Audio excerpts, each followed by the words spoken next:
Hello. Hello and welcome everybody. Welcome to Heart of a Hobbit here on the official LOTRO stream Twitch channel. I am your host, Little Redhead, and I'll be taking you around the world of Middle Earth. So welcome to those of you who are in the chat already. I like our early jumpers. I'm going to turn on that closed captioning, so hopefully that is coming through. So if you are listening and you have the closed captioning, it's like a little box with a CC in it. Let me know if that shows up, because that would be awesome. I like to at least try to make it as accessible as possible, my streams. So, all right. So it is Fall Festival time. And the Harvest Festival, which is also known as the Harvest Math, and it's got like two other names also, because when it originally came out, I think the LOTRO devs did some sort of a thing where they were like, you know, each of the races has their own name for this time of year, which of course is very Tolkien, and I love it. But most people call it Harvest Festival or Harvest Math. Which I think is the options for man or hobbit. So there you are. So we are out here, and everything, the majority of the stuff takes place out here at the party tree.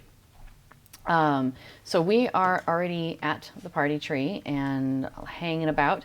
I was standing here, and then all of a sudden, like, one of these flags or somebody's mount flag got right in the way of my camera. So right as I was coming on, that's why you saw that big blue across the screen. That was pretty funny, because I was distracted by this lamp post, these little things flying around it at just the right angle. They look like letters or something. And so I was like, why are there like letters falling from the sky? So anyway, that was my distraction as we were coming in here. Oh no, it was this one. Because this one, at just the right angle, I thought there was like letters falling over here. And I thought, that's part of the other festival. That's in Bree, where you have the letters that you're chasing all over the place. Or Midsummer, where you're chasing letters in Minas Tirith, inside that one hall. So I was thinking maybe I had forgotten that there's a letter one here too, but no, it's just little flies or something. Okay, so let's say you want to do the Harvest Fest. I want to do the Harvest Fest. The let's say part of it. First thing you do is get yourself over here to the party tree. And the person you want to talk to, well, the person I like to talk to, is Rosa Hornblower here. Hello, before. Welcome to the chat. And so, yes, I like to go and talk to her. She has a daily wrapper that you can do, which basically means, so if you participate in the festival, you get a quest, and you do the quest and you get some festival tokens, and then you can come back to the barter and you can spend those festival tokens on festival things. So what she's got going on is, if you talk to her before you go and start doing that, well, it doesn't matter, but if you go and talk to her, she's going to say, hey, go do 10 things that are related to this festival. And after you've done that, come back and let me know. And I will give you some legendary item experience, and I will give you some tokens for this event, some fall festival tokens. So talking to her before you do too much is ideal. Another cool thing is what they do. So this is called a spirited harvest. That's the daily wrapper. Oh, thank you. Mubot has put in there. It's got your name, but all of SSG is oh, maybe I was just saying. Anyway, yes, SSG is participating in Extra Life, the Extra Life campaign, so I'll come back to that in a second. But basically it raises money for children's hospitals in North America, I believe. I don't think there's any here in Europe. But I am participating in that. Here, I'll just go ahead and talk about it now.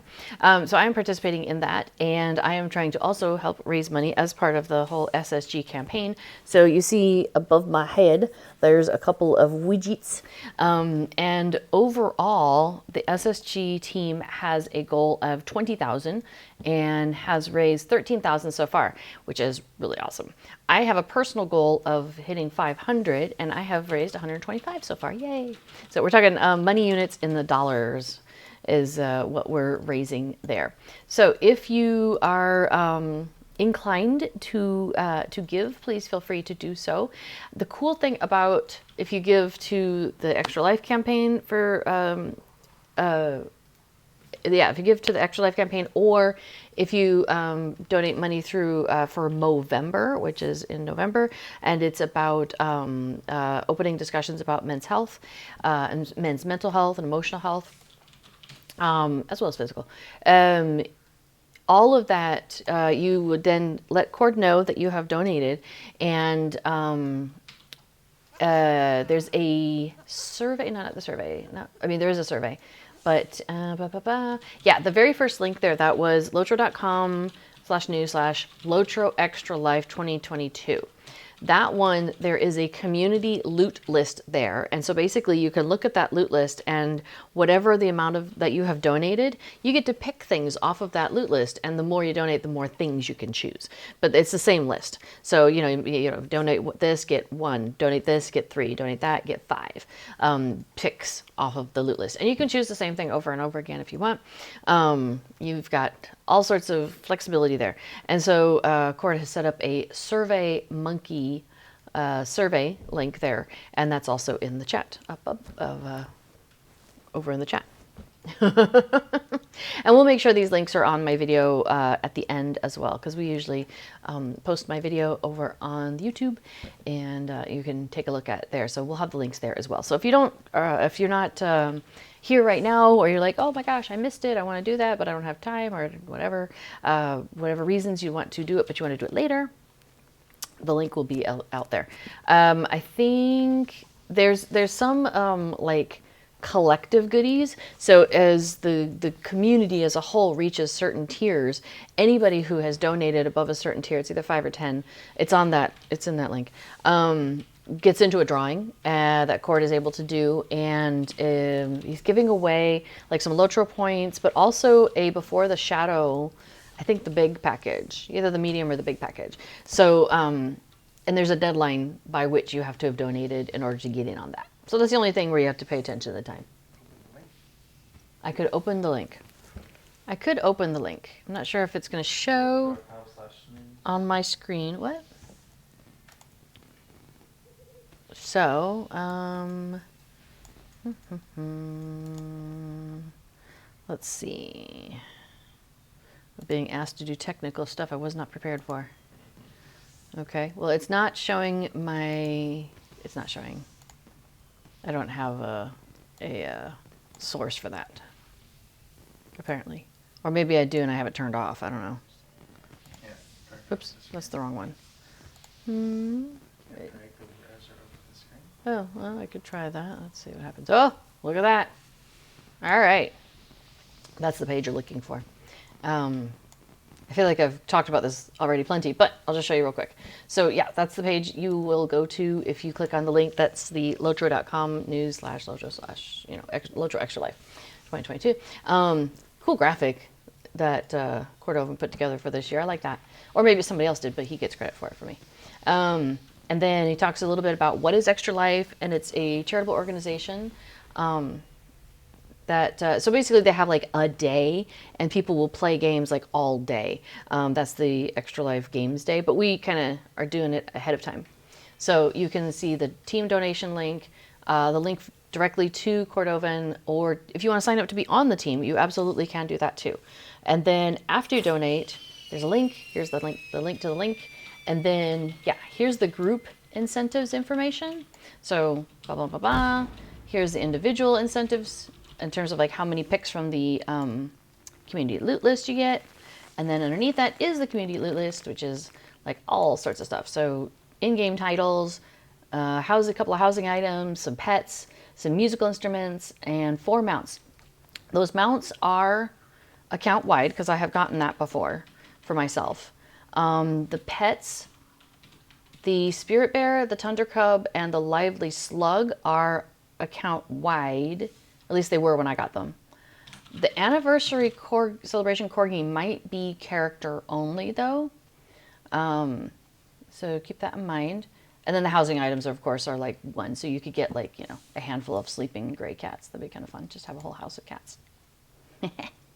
So there you go. There is Extra Life information, and if you choose to partake in any form, that is super awesome. Yeah, but I understand that, you know, things are very tight right now, so I understand how difficult it can be to participate. I also recognize that the hospitals themselves will be, of course, then struggling because donations will be down. So they go out of their way to make sure that families don't struggle when their kids are in the hospital. Like, I think the care is paid for. So luckily I have never been in a situation where I've had to have my kids go and have extended stay in hospitals. So thank goodness for that. And well, if they do now, it's up to them. They're no longer children. They'd be adult hospitals. That's a whole different ball of wax, right? All right, back to the game. Okay, so yes, we were talking about a Spirited Harvest, which is your wrapper. And once you have done 10 quests for the game, for the festival, you come back and you tell her, she gives you stuff. Cool thing though, she also has these 2 other quests that you get from her. And we'll go to a Bountiful Harvest. So if you complete a Spirited Harvest, which is the do 10 things, come back, turn it in, do that 3 times. And the reason I call it a daily wrapper is you can only do it once per day. So once you turn in the daily wrapper, you do have to wait till the server reset to do it again. So you can only do it once a day. But that means then to do a Bountiful Harvest, you have to do 3 days at minimum, right, in order to do that. But the cool thing is there was a Bountiful Harvest like intro. That was 3 days. I did 3 days. I finished that. I got these goodies, which are basically the same goodies. And then she's like, oh, well, here, have an intermediate version of that same thing. So I now have the intermediate version. And once I've done 3 days, I will get this. And then I'll get a final version and I'll get another handful of stuff. So this is one way you can really like rack up a whole bunch of Figments of Splendor. So like if the curator comes out, which the curator is coming, it's on the forums and I posted it in our Discord. The curator is coming in like next week maybe. So like say you want to get a bunch of stuff from the curator, or you want to get a bunch of stuff from like, you know, Filbert Fig or Rowan Rose Raspberry or Myrtle Mint. Those are the other 3 that stand there. They barter in Figments of Splendor. So Festival is a great way to get a bunch of those figments. I have done that where I'm like, I really want to get like this mount and that mount before they disappear. And like if I finish this 3-day series, that's 1,000 Figments of Splendor. And then, this is wacky. If you complete a Bountiful Harvest, that finishes a Fortune of Harvest Spirit, which then gives me some legendary experience, some more tokens, and some tracery stuff like that.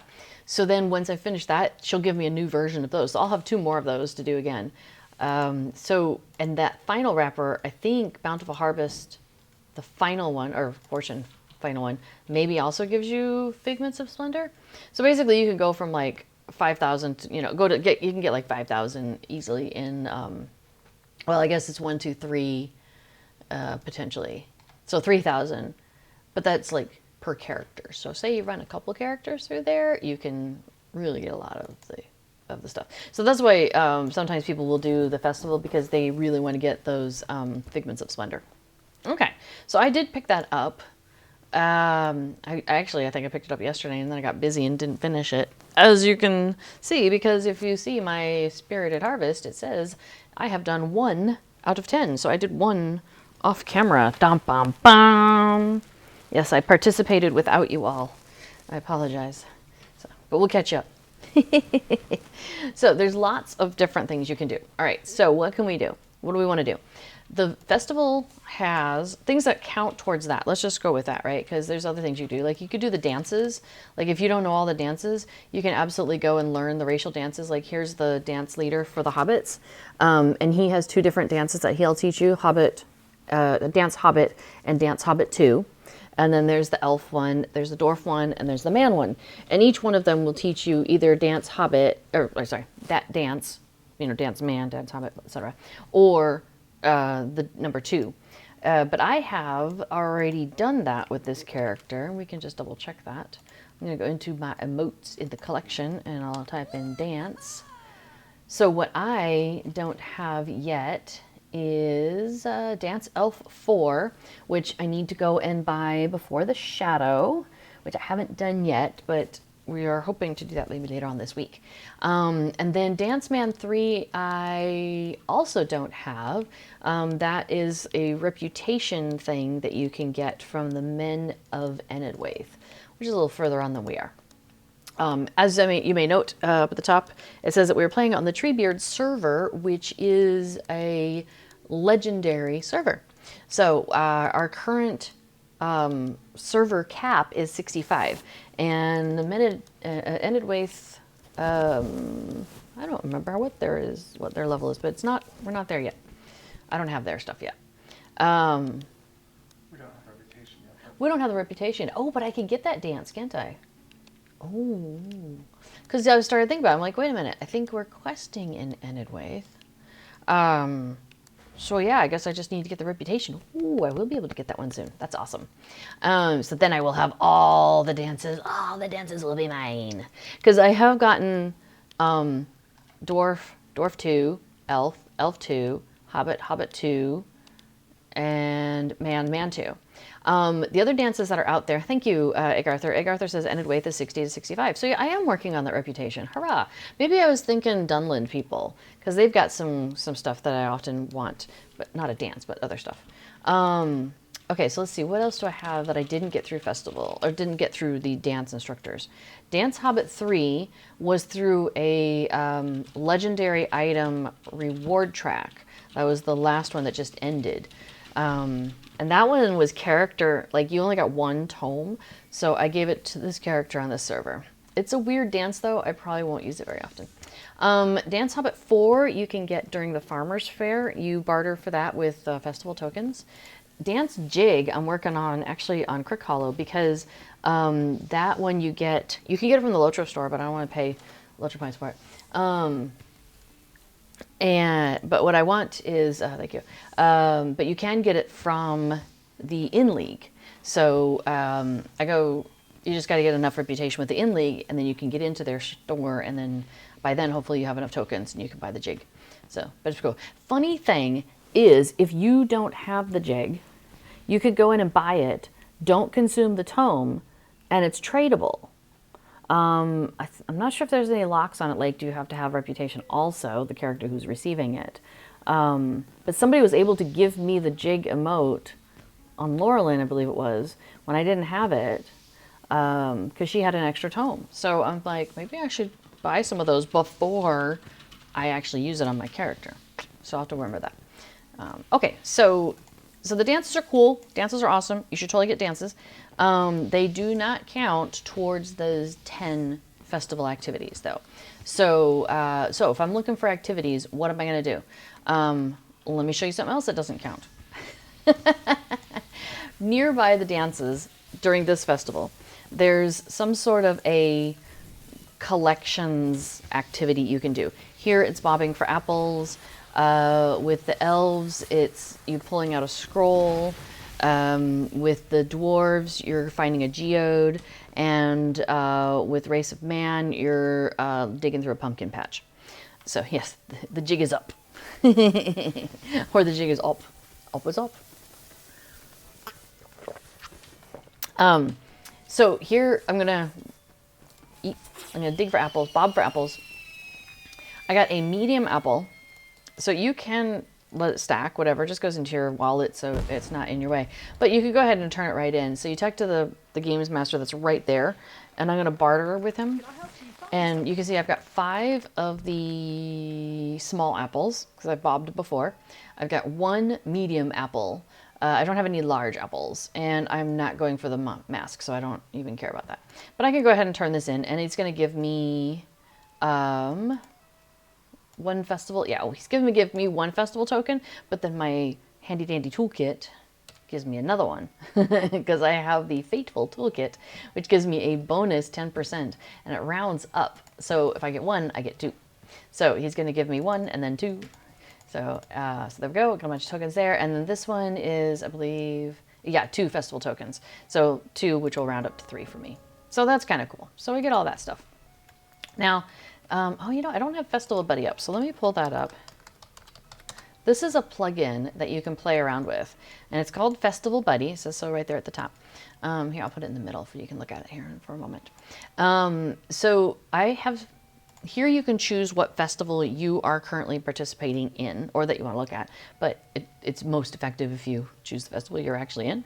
So we're at the Harvest Mass Festival, and it tells me that I've got an elegant scroll. I need to turn that into the elves. I've got another scroll, blah, blah, blah. It also tells me that, oh, I had the pumpkin. Oh, I've still got pumpkins because I got to turn those back into the lady over there doing that. But it tells me I've got 158 fall festival tokens. That's convenient. And then where's my timer? Oh, here it is. So there's a little, notice there's a little hourglass here over apple bobbing. The apple bobbing has a timer, the 4 things, the apple bobbing, the scrolls, the geodes, the pumpkins, those have a timer of 1 hour. So I could come back here every hour and do the same thing again. I could just bip around, and they each have their own separate timer. So I can do that, and that's kind of fun. So that's pumpkin picking, scroll searching, and secret treasure? No, geode hunting. So those are those 4 that I was just talking about. But then there's these other 4 here. Treasure hunting, lockbox, chest, strongbox, and secret treasure chest. And you'll notice those don't have an hourglass on them. So we're going to go in. Oh, I guess I could have pushed that to the side. We're going to go in and find those chests and take a look. All right. So things that do count towards the 10 are generally the things you find over here. There's also a horse over there, a pony, that you can take to Wistmead. That's a separate area. It's kind of like an instanced area, like Frostbluff. So you can't get there by running over the landscape, unlike the treasure hunt, where you actually can find the location. It exists in landscape. It's just kind of empty when there's nothing going on there. There is also one other quest here that you can do, and that's that guy over there. He's a trickster, and you can go and play tricks on people, which is basically there are 4 hobbits in this case in the vicinity, and you go to each one of them, and there's an emote they want you to do, and you do the emote, and they find that funny or whatever that counts towards that quest. So you go and do that to the 4, one emote to each of the 4 of them. So in the Hobbit area, the one at the top of the hill by Lobelia, hers is pick, so /pick. There's one down the hill. He wants you to shiver because there's something that made him scared, so he's shivering. There's one that is fishing and he's having bad luck, so you do a tantrum. And then there's a lady who's like overstuffed, and so you do a burp. And then she also burps, and she finds that funny. So I like the Hobbit one. The Hobbit one's cute. Just like there's the dances and the collection, or the bobbing for apples and that such at each of the locations for this festival, there's also a trickster at each location. Some of them are a little bit meaner than the other sections, I think.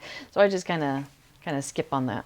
But how on earth will I remember all of those emotes? Yes, I know, right? Okay.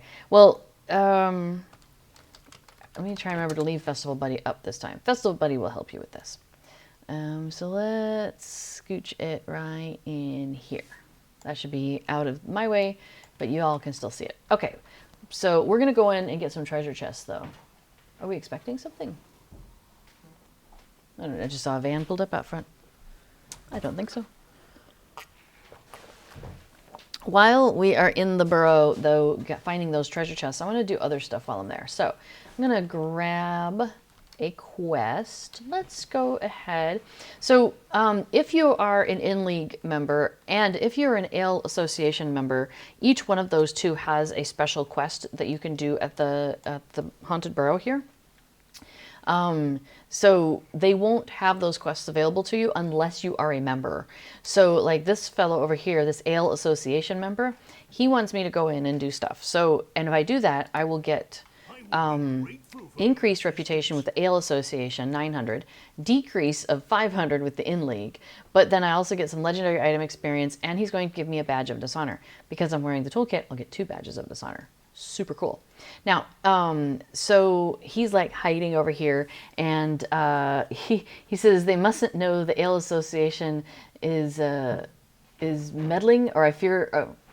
Yeah, the Ale Association, his group, is meddling in things, or I fear there'll be an all-out war between our two leagues. So he's been sent on a mission to scout out what's all the fuss going on at the party tree. There's a new door. He saw hobbits go in and few come out.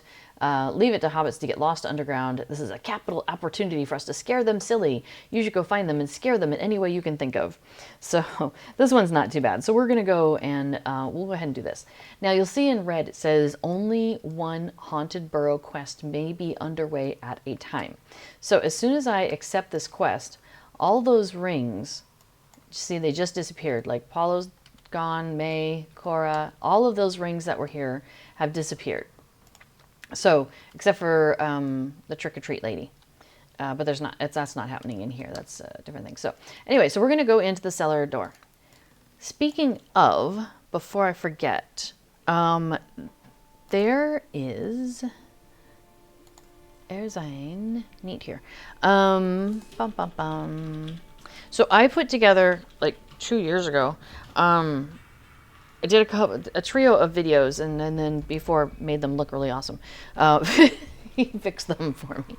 Anyway, so there's a trio of videos that we did about this event. There's an overview video of the Harvest Festival. There's a video on how you get access to this Haunted Burrow, and it's called Cellar Door Appears. That's the first piece of that first quest that you need to pick up and follow in order to do that. And then I did a long video, like a 50-minute video on how to get around here in the Haunted Burrow and where to find things and such like that. So here's the playlist. I've just put the link in the chat. That's the playlist of those 3 videos. I had them on a different YouTube channel, and we just moved them over today. So they should be in good order, though. I think they're all uploaded with the good HD and all of that ready to go. So, yeah. Gogo says, the events are not easy, and I'm too lazy to do them, especially the beer run. Yeah, it really depends on what you're after, right? Like, I want every year to make sure I've got the mounts, if there's any mounts to get that I haven't gotten, that I can get with festival tokens. I should clarify that. And then I also like to, if there's any new outfits that come along, got to check those out, see if I want those. There's housing items, which you can always go to the Deco de Mayu website and find out more about their website has a full catalog of every single housing item that you can find in LOTRO, and they take pictures and all of that sort of stuff. So it's really cool. B4 points out that being a member of the Ale Association, Ale Association and in League, it's the other way around than the way he put it in chat, takes a bit of time because it's alliterative. Ale Association, and then the other one is the other one, in League.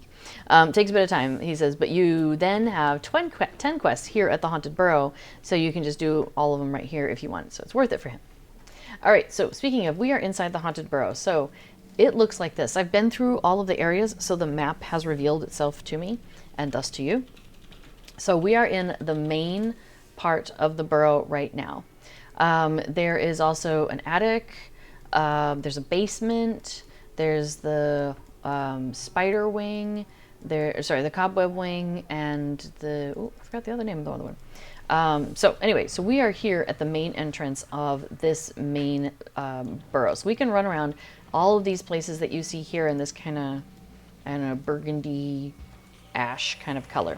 So that's where we can go. Hello, Dame Hypatia. Hello to you as well. All right, so we're just inside the entry. And so from here, we can either turn and go that way, or we can turn and go this way. We're going to start, I always start going this direction. I start off to the right. So I'm going to go over here, and then notice we have doors and stuff. We're going to turn and head towards that bookshelf.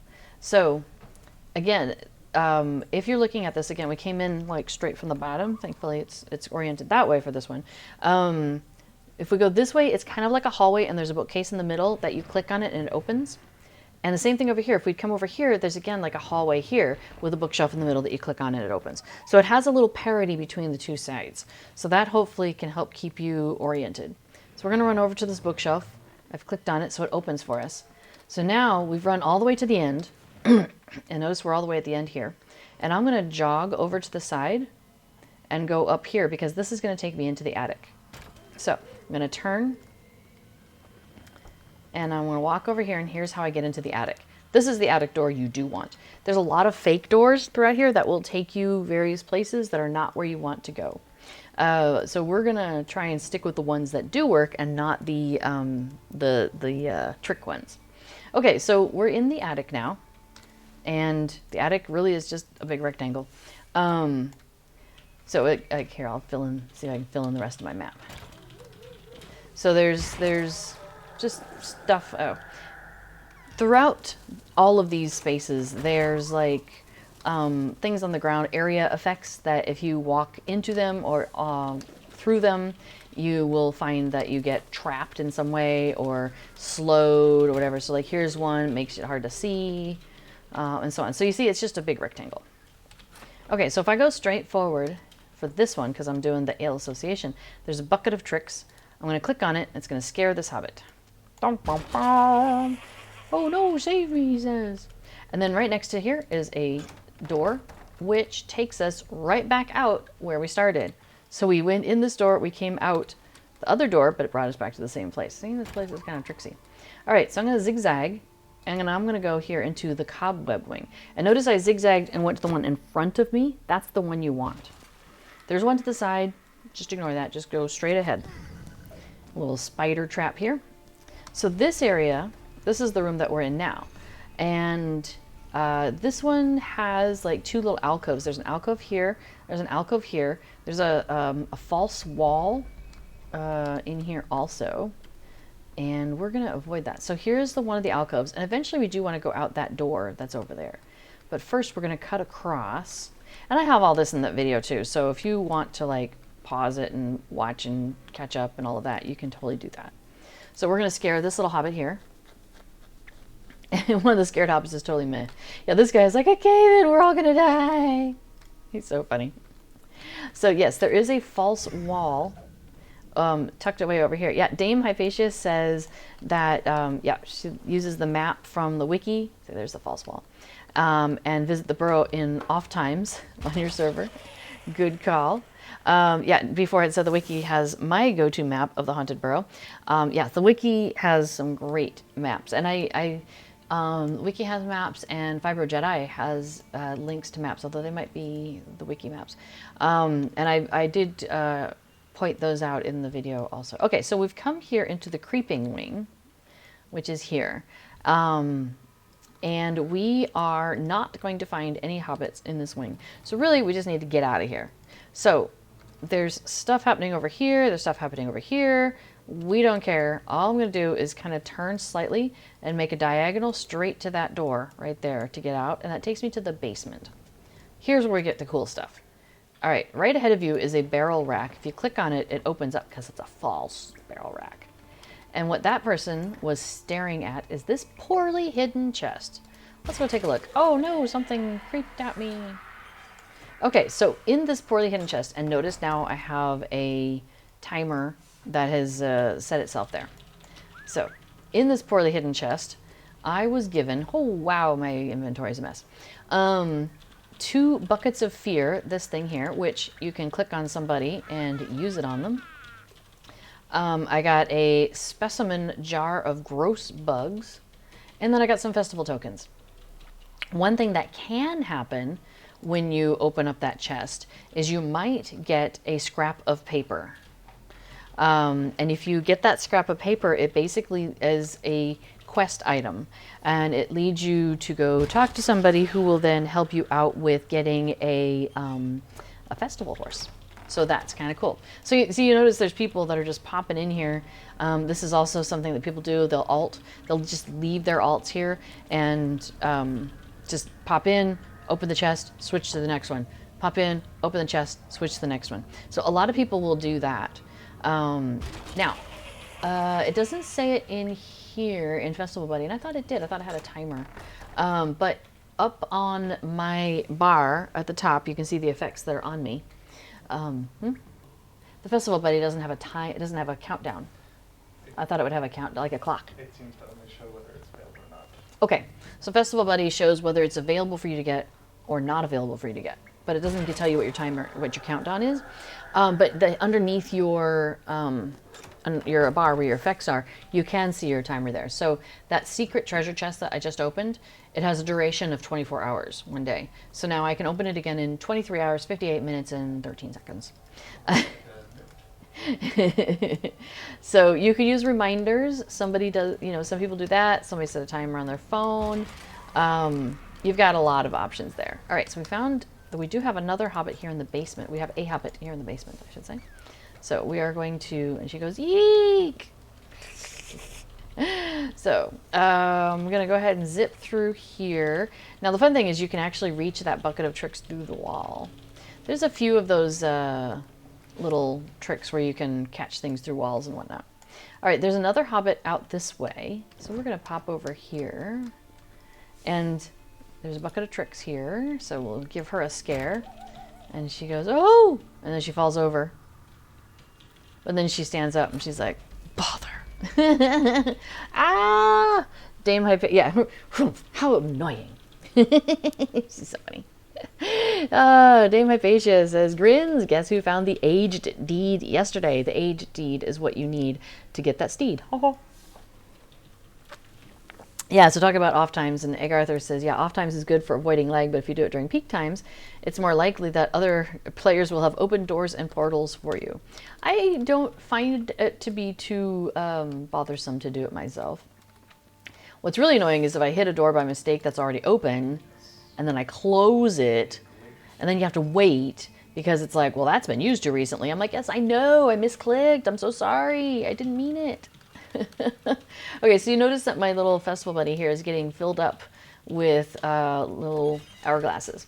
Now these three treasured boxes here, this out of place strong box, the out of place lock box, the out of place chest, they have festival tokens in them, and they will also sometimes have other silly goodies like the spooky trees that you can put in your yard. They have some of the wall items. Let me see, is there one in here? I don't see one in here. I'll keep an eye out. There's a couple of portraits that you can get. Nope, not that one. Although you can get that one in Yondershire now, which is kind of cool. Let's see. Nope, not seeing any there. Oh my, things are jumping out at me. Here, let's scare this Hobbit. That's another portrait you can get at Yondershire now. Oh, here we go. See this this scary looking face here? I think it's called Roar. You can get that one. Eek, the ghost! And then this ghosty guy shows up. It's kind of cool. Here we're going to go through a bookshelf. It's the other bookshelf. On the other side, here's a scared Hobbit. We will scare him. Eek, a ghost, help! What else? Oh yeah, this sign, this turn back sign. Portrait of a warg and portrait of a... yeah, I think it might be that one. And then, let's see. I already saw that one. But yeah, so there's a number of wall items you can get. All right, so I'm going to head back out because I have scared all of my 6 hobbits that the Ale Association guy asked me for. So I come back to him and he says, it's a delightful story. Too bad it has nothing to do with ale, but what can you do? There's a certain order of priorities when you join the Ale Association, you know. We always want to take care of the most important matters first. Ale will always be there for later. So he's going to give me the reputation. He's going to take away some reputation for the other league. He's going to give me some LI experience and give me some badges of dishonor. So, so you see how there were arrows going up and arrows going down because of my reputation changing. Because I'm maxed out with both of them. So the funny thing is, if you want to play both sides, you absolutely can. So for example, I can now go over here to Cora. And she's like, hey, there's some wine inside. Can you go grab it? I'm like, yeah, I can totally do that for you, lady. So I'm going to pop inside. Now, instead of going off to the right, we're going to go off to the left hallway this time.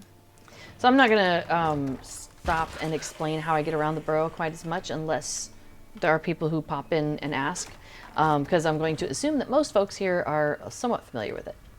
at this point. Or if you're not, that my videos are also really helpful. And there's lots of videos out there too. So, all right, we found Bilbo's wine. We're going to pick this up. First, we'll have a drink. Let's see. Egg Arthur says, the watchful goblin and watchful warg, their eyes move. I had not noticed that before. Dame Hypatia says, by the way, the Hobbit's outfit is awesome. Oh, you talking about my outfit or some other Hobbit? Because I do love a good outfit. Egg Arthur says, I saved the wine quest for last because the drunk effect. Yes, because you have post-processing on. Yeah, I have turned off post-processing. Anyway, so I just bring the wine back to her. You walk past her, and she gets it, and then you turn in the quest, and you're done. Yeah, B4 says the same thing, but sadly, it does not tick off while you're online. I know, right? I wish you could make it just go away while you were just not around. But while we're waiting for me to stop being so drunk, we're going to go and do something else. Oh, and it's probably telling me my reputation went up and went down, went all around. So let's go talk to this trickster guy. Might as well. So, hey, buddy. So he's going to give us some legendary item experience. Now, the reason why I'm getting legendary item experience on all of these festival quests is festival quests often give LI experience, but you have to have already gotten your legendary item, so you have to have gone through that process of going off to Moria and, you know, encountering the Watcher in the water and all of that. And then getting your legendary items. And then you also need to be at least level 51. If you're level 45, got your LIs, you're not going to get any LI experience in these festival quests. It's just not even going to show up. So keep that in mind if you are, for example, running characters through the festival in order to help with your LI track, which I can definitely show you, then that's something to keep in mind to make sure you're using characters that have those things already finished. So, okay, yeah, so he's like, Fall Festival is our favorite time of year. One of our fondest traditions is the game of Troves and Trickery. If you wish to play, wander amongst the hobbits. Some will give you some clues as to the tricks they would like to see, and then you perform them. If you succeed in pleasing them all, return here and I will reward you. This is a timed quest. Oh, I heard a giggle. Hold up. We got a donation of $25. I'm looking over here because it's bigger words. It says, keep hobbiting on. Wow, thank you. And I don't, it's from Anonymous. Well, thank you, Anonymous. And for donating, I have said that I will always do a Hobbit flip in game to say thank you. So I can't come and thank you in person necessarily, but I appreciate everybody jumping in and helping out. I figure if everybody pitches in a little bit, that makes a big pile, and that's definitely very helpful. So there we are. So thank you, Anonymous, for the $25 donation to Extra Life. Brings me 25 closer to my goal too, which is nice. So, okay, so we picked up the Trickster's quest here. And like I said, it's a 20-minute timed quest. So I'm down to 19 minutes. I've spent a minute faffing about here. Because I have Festival Buddy up, notice it plopped in here a list of emotes for me. So that makes it really easy because I don't have to type in the emote. I don't have to pull up the emotes, you know, window. I don't have to stick it on my bar or any of this business. It's right there for me. So this lady, and she's like, hey, I don't mind, but this is kind of embarrassing if you don't mind saying, your clothes are on the back side. They're not quite fitting right, if you know what I mean. You might want to do something about that. Now, you don't have to actually read her thing. All I have to do is have her highlighted as I do now. And then I click pick. And she is tickled by my trick. And let's see, in the area it says, you pick an uncomfortable wedgie. So there you go. All right, so we are at the party tree up near the top. We need to pop down into Hobbiton proper. So we're gonna ride down the hill while our drunk effect keep wearing through. And you can see how long you have on the drunk effect. It's up under your bar also. I have 42 seconds left on that. That's not so bad. Bobbing for apples, I've got 34 minutes left. And then you can see each of the treasure hunt effects are there too.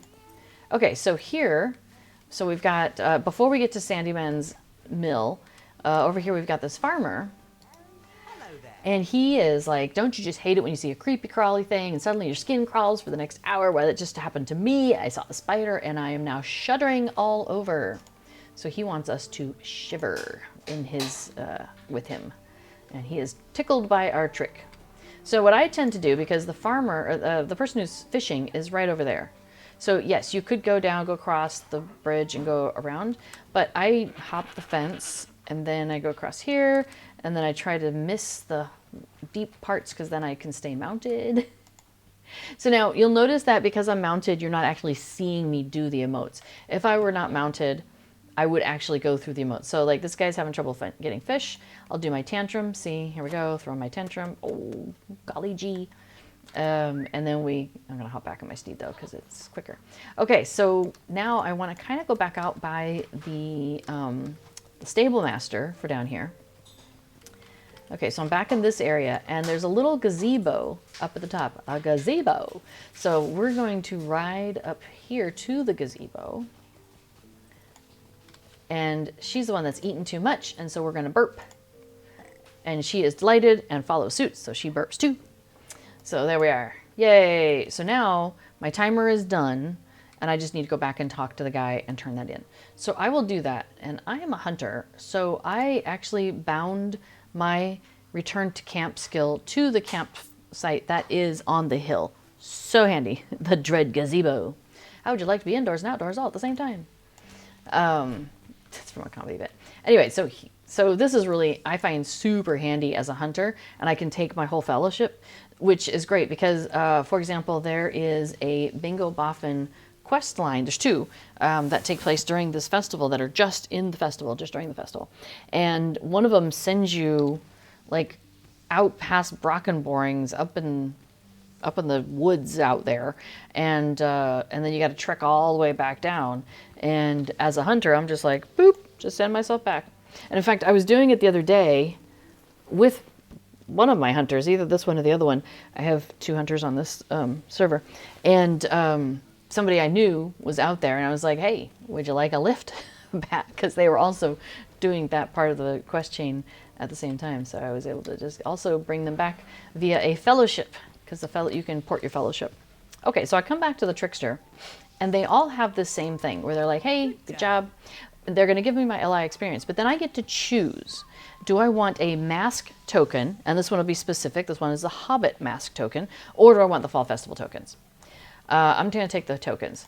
But it's the same thing for the Bree one and Thorns Hall and it's not in Kellendam, it's up in Dooland.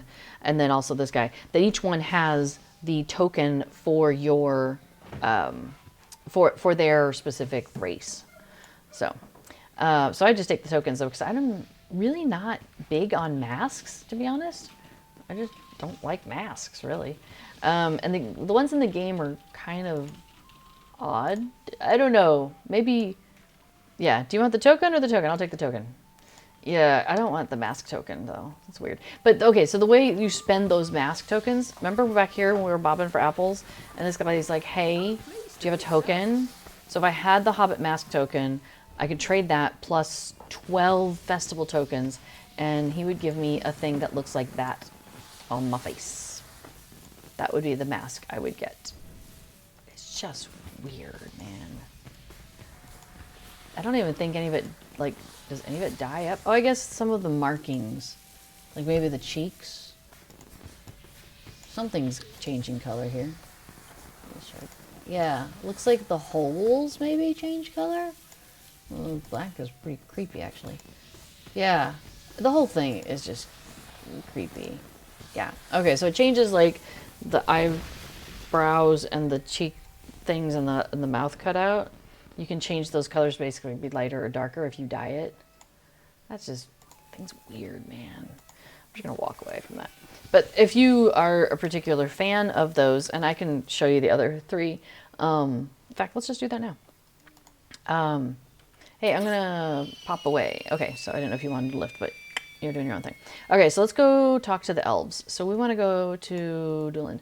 I went ahead and bought like all of the milestones that you can buy for this character when they were on sale. In fact, are they on sale right now, or was that last week? They might be on sale right now. Let's take a look. Last week? No, it's this week. 20% off, milestone skills, traveler skills, and more. So if you have been waiting for a sale on those things, they are on sale right now. The traveler skills, there's 3 of those. One that, hello, Just Right, Sandy. Good to see you.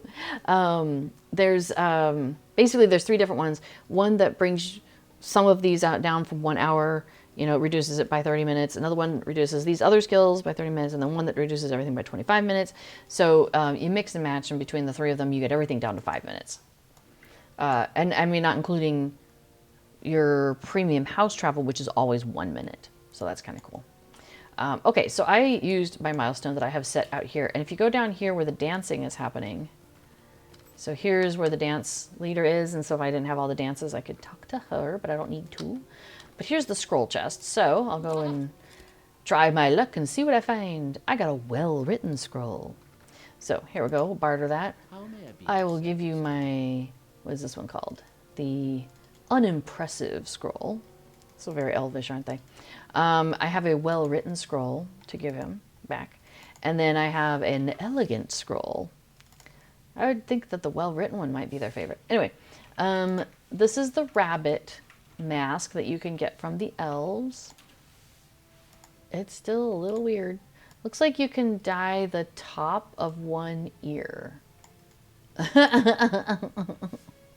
Yeah, looks like the top of that one ear is dyeable and the rest of the mask is not, perhaps. Yeah, looks that way. So Agarther says, I finally have 5-minute cooldowns on all 24 characters. Wow. That's dedication. I have it on, I don't know, probably 10 of mine. Because I'll end up playing somebody and then I'm like, I gotta have the cooldowns. And so I get that character all the cooldowns. And then over time, eventually, you know, I switched and I'm playing somebody else mainly. So then that person I have to get, yeah, basically like before says, I have it on my main characters. So yeah, every character that I have played that is a main or I thought might be a main when things were on sale has gotten the cooldowns. Yeah, Dame Hypatia says, it's always interesting to see what parts of an outfit you can dye. I know, right? Like that's kind of part of my thing. I'm always like, okay, what dyes up? Oh, but being 5 minutes, I do have to wait. But I don't have to wait for this one. Thorin's Hall, I have the Hunter Travel, which is fantastic because it drops him right at the door. So if you're going up to do the geodes with the dwarves, you want to go in this side door, just like you're doing the a bunch of other festivals have stuff going on here. This is where the beer brawl, you know, where you hit people with the big mallet, or not mallet, but club. Anyway, you just turn around and you go right, look like you're going right back out the door you came in, but it's not. It takes you into the Thorin's Thorin's Hall Inn, something like that. Anyway, here's our box of geodes, and you can open it from any side. I don't have to be on the back or the front or anything like that. I got a faultless geode. Ooh, fancy. So again, I can do the same thing. I can give this guy, if I had any of the cracked geodes, he would take those for 1. The pristine geodes, he'll take those for 2. And the faultless geode, he will give me 3. And if I had gotten the dwarf mask token from the trickster in the dwarven area, I could get the bucket festival mask, because isn't that just charming? Let's see what color's up here. Whoa! The whole piece of wood dyes up though. That's wild. Or whatever it's made of. Fascinating. I can't say that it makes it look any better, but I mean, it's interesting that you can make it look different. So there we are. So there's the bucket festival mask, if anyone would want that. And the trickster for this one is here, and he sends you all over Thorin's Hall. And let's see, what haven't we done? We haven't done Bree. Let's go to Bree.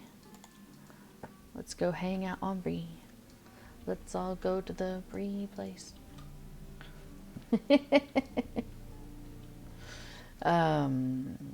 So, and here we're looking for the Breeland Festival grounds. So, go past the stable master. There's always a free horse here to get to the Breeland Festival grounds. There's also one at the Prancing Pony. So if you're coming from the other direction, you can just stop at the horse that's by the Prancing Pony. You don't have to go all the way to the front gate. So, and here's our pumpkin patch. So we'll grab a pumpkin out of here. I got a small pumpkin. I'm pretty sure that is the smallest that they do. Let's see. Yep. So I've got 2 small pumpkins. I'll go ahead and give those off to her. And you can do this anytime through the festival. You can hang on to them and do them the next festival. Like, they just sit in your wallet. They're basically like tokens. So there's a medium pumpkin you could get, or a large pumpkin for 3 tokens. So again, the same thing, 1, 2, 3. Oh, and let's see what her mask is. Her mask is the least annoying to me, the least creepy. So it's a beaver. That's kind of cute. Like if I was wearing all brown, and I mean, that's not bad. Looks like the ears. Oh, and the nose. And maybe a little bit of the mouth. Let's see that again. Let's switch from black to white, see what changes. Now it looks like the ears and the nose. That's really funny. So what, you could have like a blue ears and nose? Yeah, you could. It looks a little weird. But there you go. So there's the 4 different masks that you can get for free in the game. So that's, you know, ain't that so bad. If you are a mask enjoying person. So now I'm running away from Bree because I am going to go up here to the race. Hello. Cool thing, the races do count for festivals now. They didn't at one point, but now they do. So if you're trying to get your 10 festival activities, you can do the races. And there's the race here in Bree, and then there's the race down in the Shire. So yeah, Valiant Streaming says it looks more like a walrus. Okay, so you talk to the lady, and she's like, hey, you want to participate? And you're like, yeah, I totally do. Now, the clock does not start until I actually click on the pony.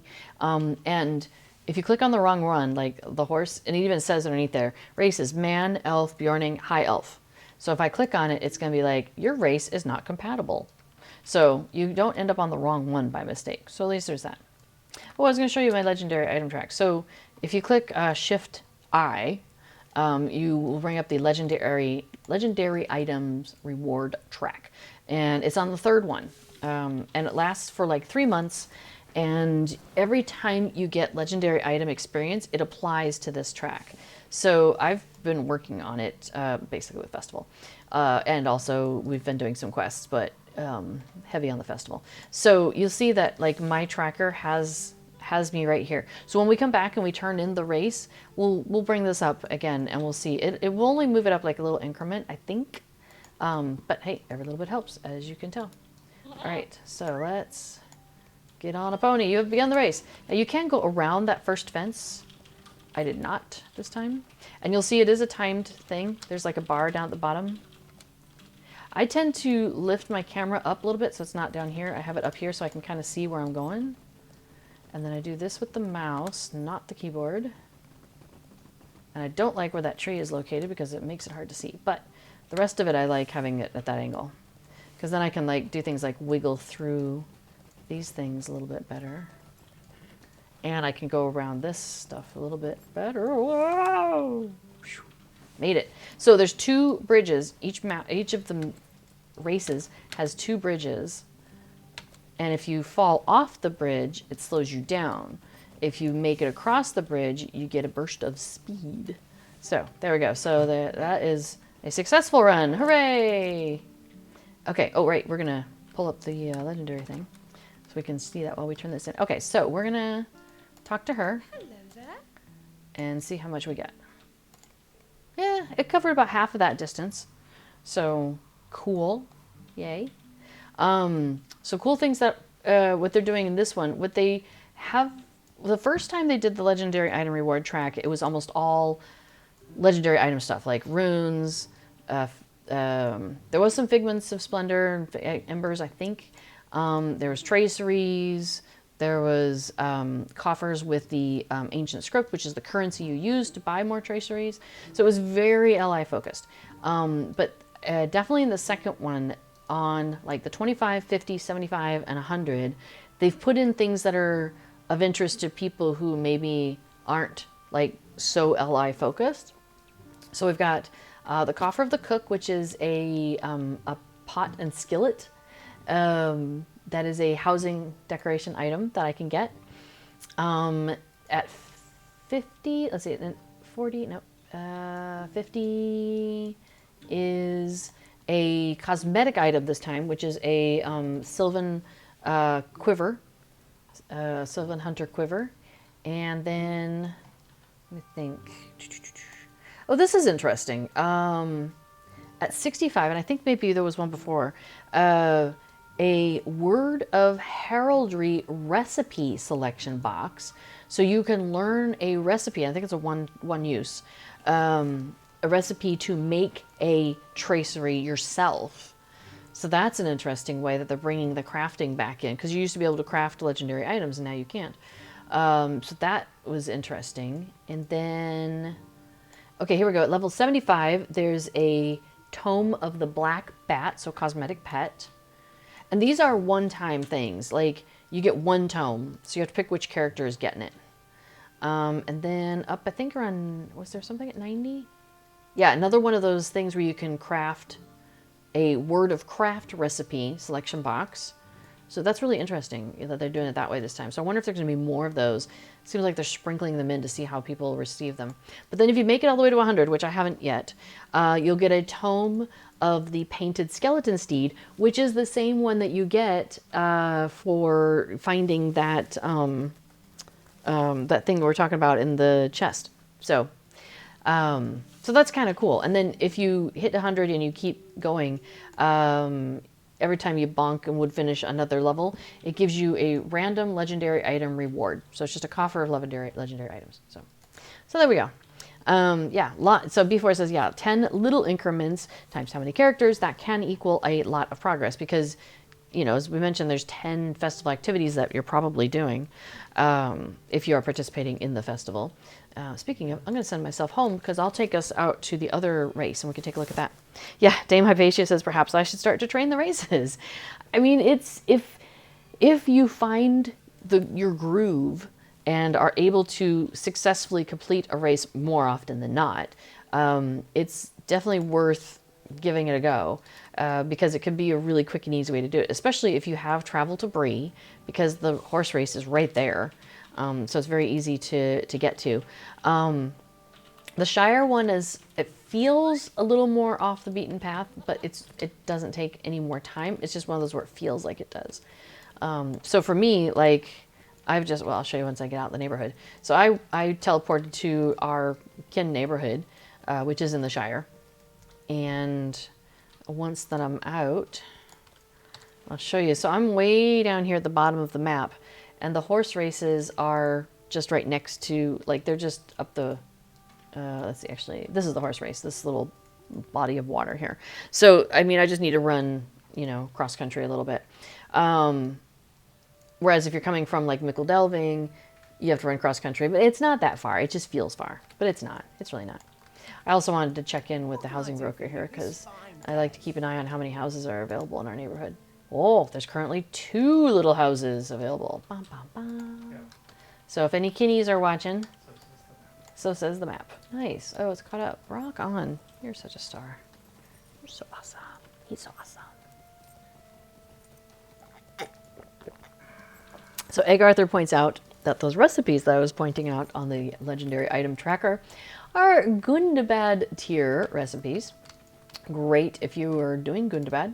However, some of us on, like, a legendary progression server, like I am, are nowhere near Gundabad. So yeah, those recipes will be a while. Or as before points out, a little treat for mid-2027. Oh, Egg Arthur does point out it's only a 5-minute cooldown if you fail the race. So if you fail the race, you can stay there, go get a cup of coffee or tea or something, grab a snack, go use the bathroom, come back, try again. Fetch a pie. Catch a pie? Fetch a pie. Fetch a pie, depending on where you are. If you're in Brie, you're probably not fetching pies. So, all right, I'm going to pop on this pony here. So this one starts off a little differently. There's no fence to go around, but first we have to jump over these things, and those are like the hardest things for me to get over. I do not know why. Oops, I forgot to keep running. All right, so here we go. And jump. All right, cool. These things. So before finds like kind of zigzagging them sometimes works a little better. Oh, you always run into it. And then this one's interesting. So you can go under here. You don't have to jump that. You can go around it. So I do that. So it saves me the jumping problem that I have. And then, yeah. Okay, so here's our last one. And yeah, cool, cool, cool. And you'll notice that you don't have to hit the boards precisely. There does seem to be a little bit of like where the boards match up. It's not exact. It's like, so you know how there's like a board and then a board and they're next to each other. And you would think that like you have to hit the edge of this one and the edge of this one. But if they're like that, there seems to be kind of like some connective tissue around like the diagonals. And you can use that to your advantage when you're doing that race, doing the thing. But you do have to make sure you hit it pretty good. I have sometimes gone and hit, like, let me go back to it real quick. So the racetrack is here. You can always just practice with like your regular mount if you want to. You don't have to only use horse racing time to practice. Of course, I'm going backwards, so things are at a different incline. But so like, for example, see how the boards, you know, there's a little bit of connecting piece here, and you would think, oh, I have to hit this exactly right. But I think there might be a little bit of connective tissue across part of this diagonal. I mean, I wouldn't swear to it, but it seems like, oops, it seems like there might be. Now, when you are coming along here, though, you really do have to hit, like if I, well, that got me on there. See, that part didn't though. So if you come on it and you miss it, it is easy to like just completely miss it. And then you're like, oh no, I'm trying to get back on. You can waste time and whatnot. Well, by then you're in the water. And the other thing is when you're jumping from like across from here to there, don't aim for the end, aim for like partway through. That seems to work better. See, like aim for like more like that. Because I noticed if I aim for just the end, if you slightly miss it, see, notice how like my front hooves looked like they were still on there, but I fell in. So I would say, yeah, go further. Hey, Sling Shooter. Yay. Thank you, Sling Shooter. I see you did a $10 donation for Extra Life. Thank you so much. And I'm sure the kids, the families are very grateful for every single donation that's out there. So I will do a Hobbit flip here in the game to show you how much I appreciate that. So thank you very much. Yes, knit a few rounds during cooldown. No kidding, right? I'm getting so much further on my cooldown. Sorry, I'm just commenting without telling y'all what I'm seeing here. Let's see. Yes, so Dame Hypatia says knit a few rounds for her, or for that person. I should not assign a gender here. So I have been working on my knitting.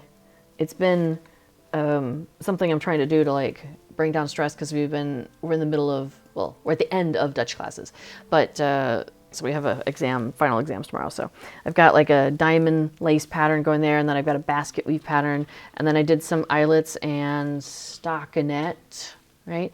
And then I'm just kind of basically doing the same thing backwards. So like around here is the halfway point, and it's just going to be a mirror of itself. And then I'm going to do probably a crochet border around it because it's doing that thing where it rolls up. And somebody was telling me yesterday, I was actually talking with some knitters yesterday, was talking about like an I-cord bind off that I could do, but this is only my second knitting project. So, I might not try something quite too complicated. I might just do crochet around the border because I know how to crochet. Like that's going back to what I know. So Sandy says, love the basket weave. Thank you. Thank you very much. Let's see. Egg Arthur says you can jump over the forks of the carts if that's easier. Well, let's go take a look. Go over the carts. I think they're... Now I've forgotten. I'm on the other race. I got the Brie race I know pretty well. But this one I forget. Oh yeah, there's carts here somewhere. Okay. Let's see. This is that part where I go around. Oh, there's the carts. So let's see what you're talking about with those forks. Again, I'm going backwards so you wouldn't see the race in this direction, but... Like these things? That's what you're talking about? Oh, less zigzag? Oh, okay. So if you are a proficient jumper, apparently you could just do like, you know, hop and call that good, or probably along the other end if you want to take the outside line.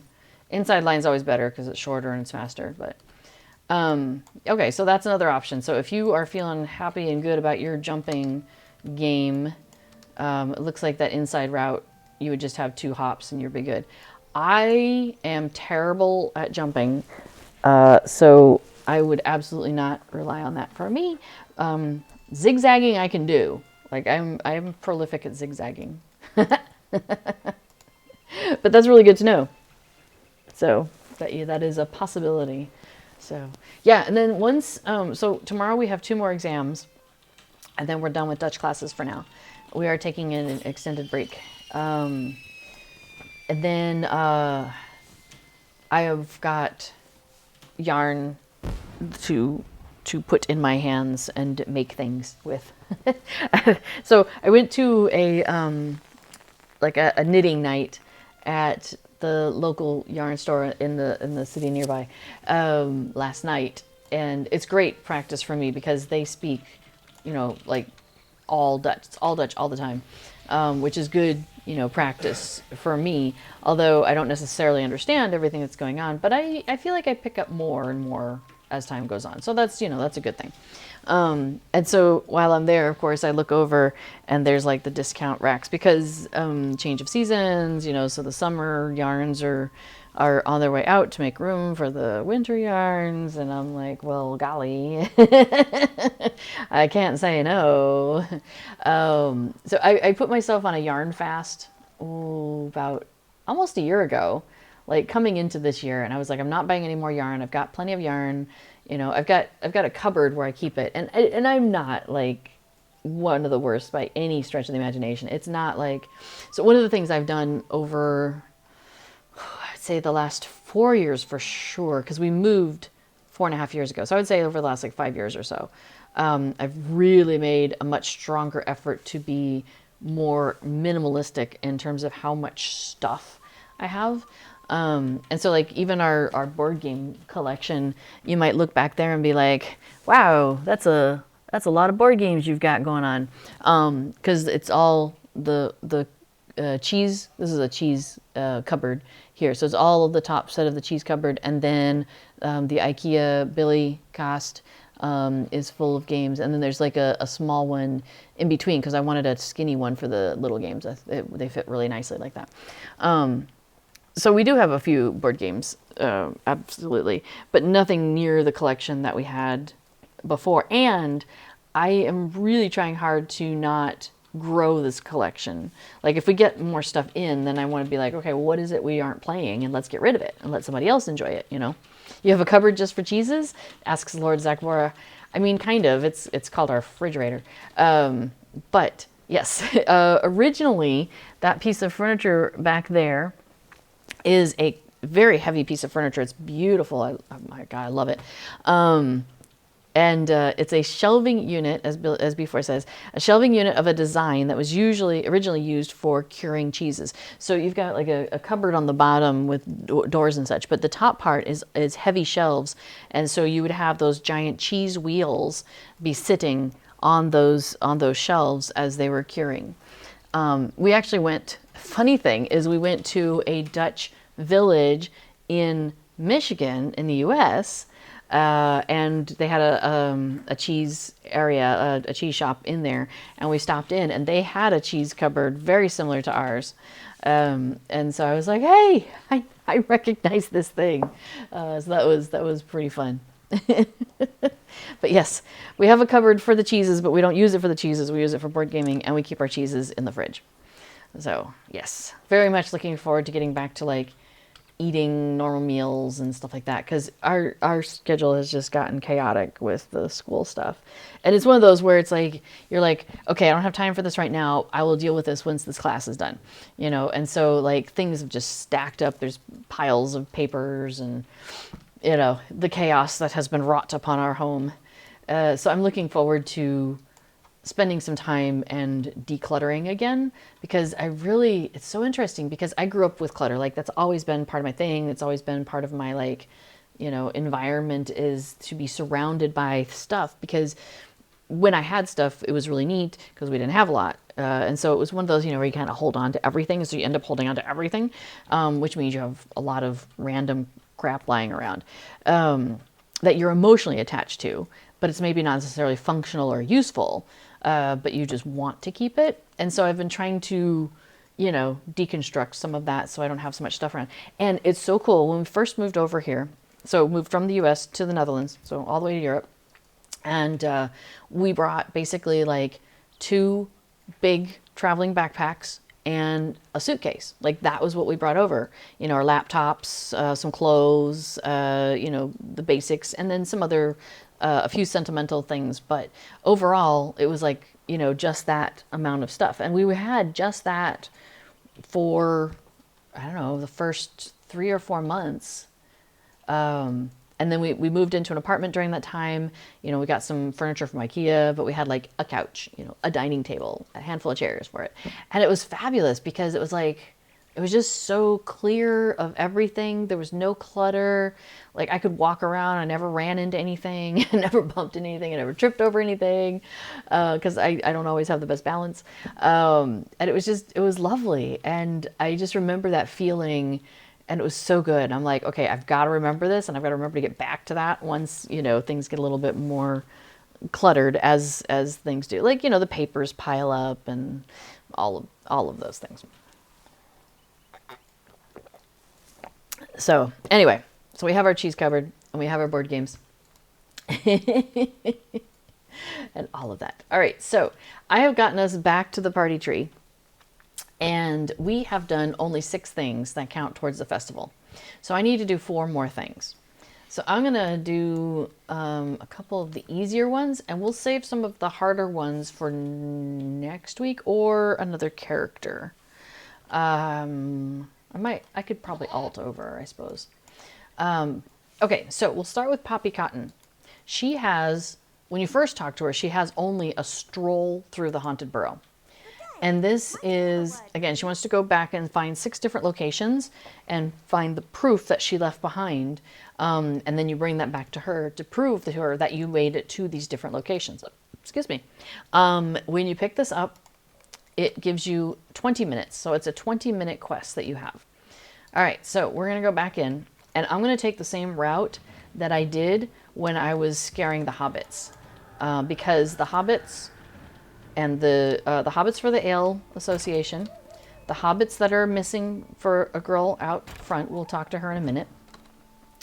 And these trophies are all in the same place. And there's kind of a route that really works really well for me to so I just zoom through. I mentioned before that here, I'm going to show you one little trick. So it's hidden behind that wall, that false wall, but you can reach it from the outside here. So there's a little trick. That'll save you a couple seconds if you're doing the shorter time one, because the shorter time one is like 3 minutes. Okay, so you'll notice that there's like stuff on the ground where I've, if you hit a patch on the ground, like a trick will happen to you, like the things will fly down on you, or you can't see, or you're slowed, whatever. Before was pointing out that there seems to be some sort of an internal timer that if you get hit by one, you are immune, kind of like, the whole can't be stunned again sort of thing for a certain amount of time. It's a similar sort of thing, so that can be used to your advantage if you're trying to get out of like the attic specifically. That's the craziest one. So there we go. We just did it. We'll do it again because I can do a race where it's the same thing, same locations. I have 4 minutes, 3 minutes and 55, yeah. So I have 4 minutes to do this. We'll do the same thing. So we're gonna go up into the attic. Bookcase is open, I don't need to touch it. Attic is open, don't need to touch it. So there's the attic trophy. So see, I just walked through this thing and it made everything kind of dark for a minute. There's another trick right here that you can get hit by bats and it slows you. So if you go through the can't see for a second, no big deal. I think it might still be in effect because there's another one back there where you get tapped by a spider. And notice I was able to just run right through that Yes. Hello. Lord Zagvor says, boo. It says, instead of trick or treat before it does bug or compile. So you notice I got hit by that little trick because we think that the internal logic had worn off at that point. So Creeping Wing, we're going to grab this. And oops, it's already been opened, so I can run on out. Boom, boom, boom. Got to grab one more. Nice. So if you get lost in the basement, it's kind of one big S. Just keep that in mind. So I just went, let me point myself at the door. So let me come down here where the door is. So here's the door. So basically and it doesn't show on the map, it doesn't show where the walls are, but basically it's like, where did we come in? Here, I think. So it's kind of like, maybe it's like this. It makes one serpentine kind of route to get through here.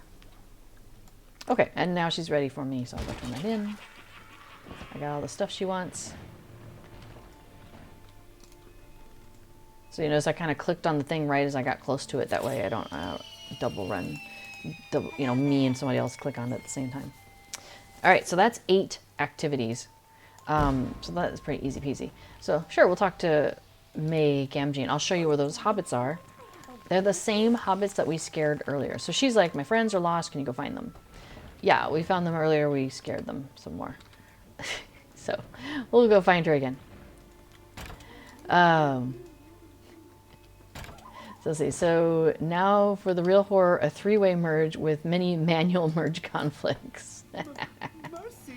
So here, there's... Oh, I didn't get hit by them this time. I was expecting the bats to get me. Yes, I'm doing the race, but waiting 1 minute to explain the basement. Do you want me to explain the... Oh, yeah, I did wait. I did stand there for a minute and explain the basement, didn't I? While I'm doing the race. Yeah, it is kind of funny. I mean, so I've done the race and the stroll enough time. The timed quest to find all the trophies. Oops. Oh, I'm scaring hobbits. That's right. I was going for trophies. See, it's the same guy that was like, oh no, a cave in. But he's not. Not this time because I'm finding him. Yeah, I can do it in basically 2 minutes. Or maybe a minute and a half. Like, I can get through it pretty fast. So yeah, I get a little blasé about it. Which is funny because there's times when I am a little blasé about it. And I'm like, oh, let me see if I've got, if it's my turn in this game over here on this other screen or whatever. And then I'm like, oh, hey, I've got like 20 seconds left. I probably should finish this. Yeah, I was in a rush, but not so much. I'm pretty chill about it. I think it's because I've done it enough times that I kind of get on autopilot. It's so funny when these festivals start that I'm a little, you come in, you're like, wait, how did I get through here? What am I doing? Who am I? What's my objective? And then 2 days later, I'm just like, not even paying attention. Just click left, click right, blah, blah, blah. Here we are. I think we're done. Which is really funny. So it is that way, like in the sense that once I've got something down, all I need is a little practice and I can come back with it. For example, this guy over here lost things throughout the Haunted Burrow and he wants you to go find them, and they're in like super gross places like pile of bones or a bucket of gook or whatever. I haven't done his quest yet this year. And then this guy, you have to, it's the Riddle in the Bottle quest. This one is completely different and says that it takes you along a completely different route than all of these other ones. I mean, you can do the lost items, the same route I just did, the play tricks for the Ale Association, Paulo Proudfoot. He's got 3 different locations, 3 different quests, and over time you go to each one of them, and it's still basically the same route as what I just did. Obviously the race, obviously May Gamgee's missing friends, like it's all the same except for this guy. So here you go in, there's a table of 4 or 3 drinks in front of you, a blue, a white, and an orange. And you have to look at the hint on the wall, like the little puzzle, and it tells you which bottle is going to be the right one to choose. You choose the right one, got a bonus, run, but you got to go through a different door. You don't go through the normal doors. So I haven't done that this year yet either. I will do it. I just I'm like, I'll go look at the notes to remind me how to do it, and then we'll come back. And we'll just, all of my characters will do that. The reason why I say all of my characters will do that, because there is a race and social deed for it, called, I think, Hidden Burrow? Yeah.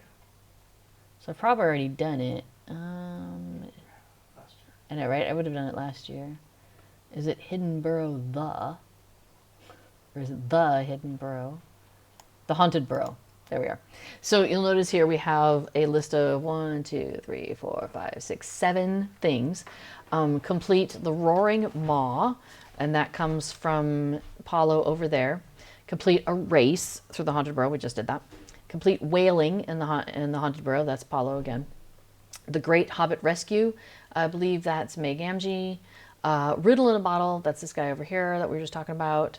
Rattling Bones, that's the third one of Paulo's, and Valuables Gone Astray is Holdfast and his gross stuff. So once you've done each one of those once, you finish that deed, and you get a title, Burrower. It's kind of funny. So I did that last year. But I have characters who haven't done that yet. I have new characters, is basically what it comes down to. Arthur says, the real treats are meaningful comments. The trick is someone else's code, or all of the variable names are I, J, K. Oh, or they're capital I and lowercase l, because those look so much the same. Oh, and the number 1. There you go. That's a nice little trick, isn't it? All right, so I'm going to go ahead and pull up his... We'll just go ahead and do all 3 of these, just to kind of show in case there's anybody who's watching who hasn't seen these before. So Rattling, I'm just going to start at the top. So Rattling in the Haunted Maw, he's like... He basically has a series of scary tales, like, oh, mercy me, you wouldn't believe me if I told you, but I'll tell you anyway. I was in the Haunted Burrow searching for treasure, and I found a bit of chain in the attic. I thought perhaps a door would open on the ceiling, because it's coming from the ceiling, and I would find a larder full of riches, but no, a living, walking skeleton came toward me, rattling and clacking. It gave me such a fright, I ran away before I could even finish tugging on that chain. So, he wants you to go find the source of this rattling. So, again, it's one of those where you can only have one at a time. So, we are going to pop in and do this. Sometimes there's a slight bit of lag when you first come into the Haunted Burrow. So, just be prepared for that you might end up standing on a table. Okay, so there's the chains that we're talking about. So, I'm going to pull those chains. It says, oh no, something is coming. And here is... this person. He says, I'll haunt you forever, haha. And I hit continue quest. And then I'm just going to auto attack him. And he's like, ouch, hey, I'm not really a monster. It was only a hobbit playing a silly prank. So I'm going to get myself, there's the bats. Whoosh. So you notice how I can't move? And then once I can move, I'm slowed. But then they go away once I walk out the door. Okay, so that is done. Like, I did my thing. So now I just got to go back out and say, hey, it was just a hobbit. There's no skeleton chasing you down. You're good. All right. He says, the evil wight was only a hobbit in disguise, abominable behavior. Who was it? I shall give him a telling off that he'll not be forgetting anytime soon. The gall of some folk. Really? The gall of some folk. Oh, now I'm kind of curious. How far have I gotten? So I was at, what, 79 before? I must have been. So there we go. Look at that. We're making quite a bit of progress, I think, on that thing. Okay, so let's pick up the second one. The Roaring Maw. He says, well, dear me, I only dared to go into the haunted cellar once to look for treasure, but when all I did was get out of there as fast as I could. There were monsters everywhere. In one of the wings I was in, there were spider webs all over the place. But then I spotted a jar of honey. I love honey, naturally, so of course I went right for it. But then I heard a bear. It made a deep roaring sound, and it was close. Will you go and banish it from the burrow so that it doesn't harm any of the innocent folk who have wandered in? Can do. Alternate tricks as before. To do, fix this. Okay, so we know that it's the cobweb wing, and it says so right there as well. So we're going to go back this direction, and the cobweb wing, we've been in there before, because remember we came out of the attic, zoom, zoom, came straight ahead. It's the same door. It's just we're approaching it from the other way. All right, so we're going to go in like we normally do. Oh, I was saying that an alternate trick is you have a capital letter I, a lowercase letter L, or a 1, and use those as all variables, because those look so similar. Okay, so there's the door to get out, And usually we run over here and we check in with the Hobbit or we grab the trophy. But what if we just take a U-turn here, we find the jar of honey. And again, roar, slobber, drool, grr. Rar, I'm hungry. And again, we're gonna just put ourselves an auto attack because he's a level 10. He says, I'm only a hobbit, don't hurt me. He says, it was only a hobbit playing a trick. Now, I could run out of here, which would take me through the next wing, and then through the basement, and then through the main part of the Hobbit, the Burrow. However, there is this thing here, which exits the Haunted Burrow, and it allows you to quickly return to the entrance. Now, it does have a cooldown of 30 minutes. You can only use it once every 30 minutes, but it seems like a good time to do it because this is the furthest from the entrance when you're done with everything you're doing that you'll be. See, and it put me right outside the door. So it's a super quick, convenient way to get out. Okay, so I turn that in and he's like, did you drive off the hungry bear? You're so brave. What? A hobbit? A hobbit playing a prank? I've never heard of such a naughty trick. I will be speaking to that lad's parents before the day is out. And then he has one more. The wailing in the Haunted Burrow. He says, oh my goodness, how I hate being frightened away from my business. I was in the Haunted Burrow looking for treasure, you see, and I saw a candle on the floor to help me see. I went to pick it up, and suddenly a ghost chased me away. Yes, a real ghost hiding in the shadows. Don't look at me like that. I tell you it was real, and it was. He says, if you don't believe me, go see for yourself. But you'd be wise to steer clear of the wing of the cellar where the spooks have got to, if you ask me. All right, so we're going to watch out for ghosties. But we're going to go check it out in the creeping wing. So this is where we go slightly off track because, again, I'm going to go to the side, but we've got these fake doors as we run across here, but this one is not the fake door, the one right before the bookshelf. So if you click on that one, you'll notice if you hover over it, it says the creeping wing. It is the actual creeping wing door. So we just saved ourselves a bunch of time. Well, sometime. So here's the table if you're doing the drinks, and there's the note on the that tells you which one's the right one. But we're going to go past that. We're going to pull a U-turn off to the right, and we end up in this little room off to the side. So I'm going to click on the candle. You'll never guess what's coming next. Woo! Be frightened. Brr, I'm a terrifying ghost. Run for your life. You'll be shocked to know, he says, wah, don't hurt me, I'm only a hobbit. Now, notice that somebody else is coming in here and doing the same thing. He has disappeared, so he's probably likely to show back up.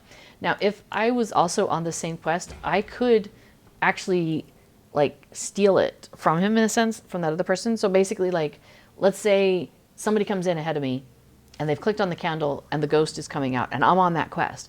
I can click on the ghosty guy, interact with him, and attack him, and I get credit for the quest, and the other person has to wait and try it again.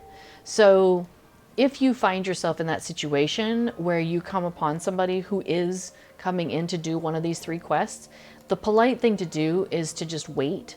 You can help once they engage, you know, once they've clicked on the ring and accepted the quest from the ghost or the bear or the skeleton. Once they are on that quest, you can help attack to kind of make it go a little faster, but it's not open tapping, so you won't get any credit. It just kind of moves it along a little faster and helps out, especially when you see somebody who's like, you know, a level 6 or something like that coming in here, because I've actually gotten really close to being defeated when I came in with a brand new character one time.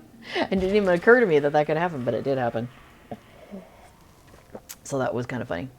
Flex Ace says, I'm a dwarf in the Ale Association. Why would I be polite? Well, maybe your character is not, but ye, as the one behind the character, might find a reason for your dwarf to not interact and allow the other person to get it who was there first. That seems like the nice thing to do. Maybe your guy just sits down and has a beer or something. I don't know. Oh, I am a hunter. I could have just used my hunter travel to come back out to the hill and ridden down. Kind of forgot I was going to do that. Space that out. All right. So he's like, did you run away when you saw the ghost as well? What? Do you mean to tell me that it was a hobbit and not a ghost? What a terrible trick. I stubbed my toe when I ran away, and that was my big toe at that. It still smarts. Yes, okay, there we go. Maybe the Ale League is neutral when it comes to players. I would appreciate that. Okay, so I have done at least 10 quests after picking up that quest from Rosa Hornblower, and you'll see that it says, talk to Rosa Hornblower. Or it might say that you might be able to see that it says that if you can read little tiny letters.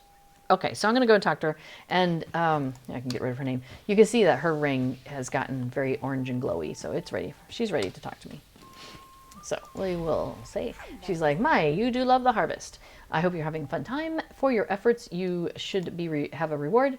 So here you are. And she's going to give me some tokens and some legendary item experience. And she tells me to come back tomorrow. We'll do it again. So yeah, I'm already up through like a quarter of the way, maybe a third of the way. The one thing about the legendary item track that it doesn't, the reward track, it doesn't show you what your XP actually is or how much progress you've made through that bar. It doesn't give you like a percentage. That'd be kind of cool. So it is kind of eyeballing it. But anyway, we can say that we're about like a quarter, a third through there. Pretty cool. All right, so let's see. I've done this. We went to the 4 different locations and we did the bobbing for apples. And oh yeah, actually we probably can bob for apples again. Because remember, it's 1 hour. 1 hour dealio. And yep, my time had already ran through, so I can do that. I can trade that into him. I'll probably just stack them up and do it all again at once. If you have not yet joined the In League, you can start here with this guy, and he will give you the In League initiation quest. And this is the one where you start here, over here at the hill. You drink 6 beers off of that table. Then you're going to ride over to Brockenborings and go to, I forgot the name of the inn there. Anyway, pop into there. You drink 6 drinks there. They send you down to Stock. You go into there. The flopping fish. No, that's not the name of it. Anyway, drink your 6 drinks at Stock. Ride over to Frogmorton. Do the same thing. Down to Bywater. The Green Dragon. Do you know that one? That. Over to Hobbiton. Get your 6 drinks there. And then off to Mickle Delving. Finishing up at the Bird and Baby Inn. And that ends that whole quest. And for that, you get like 1,200 reputation with the In League. And so you can rerun it any old time. Like, you don't need to wait to do it. Sorry, hang on. I'm going to wave at this guy. Hello. You can rerun these initiation quests to get that reputation again. If you want to do the Ale Association initiation quest, that one you have to go to Thorin's Hall and talk to a guy. You got to know a guy who knows a guy. You know what I mean? So I'll go show you who that is. And then you have to go to Bree to actually do it. So it's not as streamlined as the In League. I suppose that makes sense because they are the Ale Association. You know what? I took us to Bree. How about the other one? Oh, thanks, B4. He has posted the an In League and Ale Association deliveries video that we posted, where it was so the In League has deliveries. Here, I'll show you what that's talking about. Once you've joined the In League and the Ale Association, they want you to take drinks to their members. So let's go in and talk to these people. We got to go into the Thorin's Hall Inn. In the Thorin's Hall Inn. Okay, so remember there was that box of geodes. We can't use that. Can't do that yet. We're still waiting on our cooldown. Looks like it's another 15 minutes for that guy. But notice how we have like a series of people chilling out over here. The Trickster is that one that's part of the festival. We don't need to worry about that guy. Well, who we are looking for, so we've got an In League Tavern Keep, Ale Association Tavern Keep, and you'll see this pair, or a pair of these, in quite a few different places. There's a pair by the party tree, there's a pair in Bree, and so forth. Then if we go over here though, these are like the Ale Association guys. So this guy right here, this Ale Association member, Andre, he has a quest that if you're not a member of the Ale Association, he has the, hey, would you like to join? Cool, go talk to my friend in Bree. You can do these. This guy has a series of quests that you can do. It also gives you reputation and ally experience and badge of dishonor. But you have to go and you got to travel around and steal recipes. It's not a quick and easy thing. Like, you can do it for fun, whatever. But it takes a little while. And I'm like, what's the quickest way I can get stuff? That's my goal. So there is, with the In League, 1, 2, 3, 4, 5, 6, 7, 8, 9, 10, 11. So 11 quests where they're like, hey, can you take this drink from this place and go deliver it to these people over at this place? Like, there's a guy at Thornley's worksite and he wants a drink from the Shire or something like that. That sort of thing. So those are NPCs that are members of the In League, but for whatever reason, they didn't finish their questing or whatever. They would like to be brought an In League drink, a specific In League drink. Okay, so the cool thing about those is every single one of those NPCs, you can walk up to them, pick up the quest from them, and they're like, hey, can you go get me this drink? You have an hour to do so. And you're like, hey, guess what I have in my bag? There you go. And you're done, right? You don't have to stand around for an hour. You don't have to go get the drink. You can pre-purchase all the drinks and just have them with you. Okay, so that's the In League side. So the Ale Association has the same 11 quests, but they have a slight twist to them where instead of like quite a pickle, their version is quite a tickle. And it's basically like, instead of giving them the drink they want, you take them a different drink and try to trick them into thinking it's the right drink. For each of these delivery quests, so like for the In League guy, he would give me a badge of taste and reputation with the In League, decreased reputation with the Ale Association. The Ale Association guy is going to do the exact same thing, but for him. So increase with the Ale Association, decrease with the In League, legendary item experience, and a badge of dishonor. They go to the same people. So what you do is you pre-buy all the In League drinks, so you have those ready to go. Then you come here and you talk to this guy and you pick up all 11 of those quests. Your 1 hour timer starts on each one of those right then. The trick with that is you cannot pre-pick up those drinks.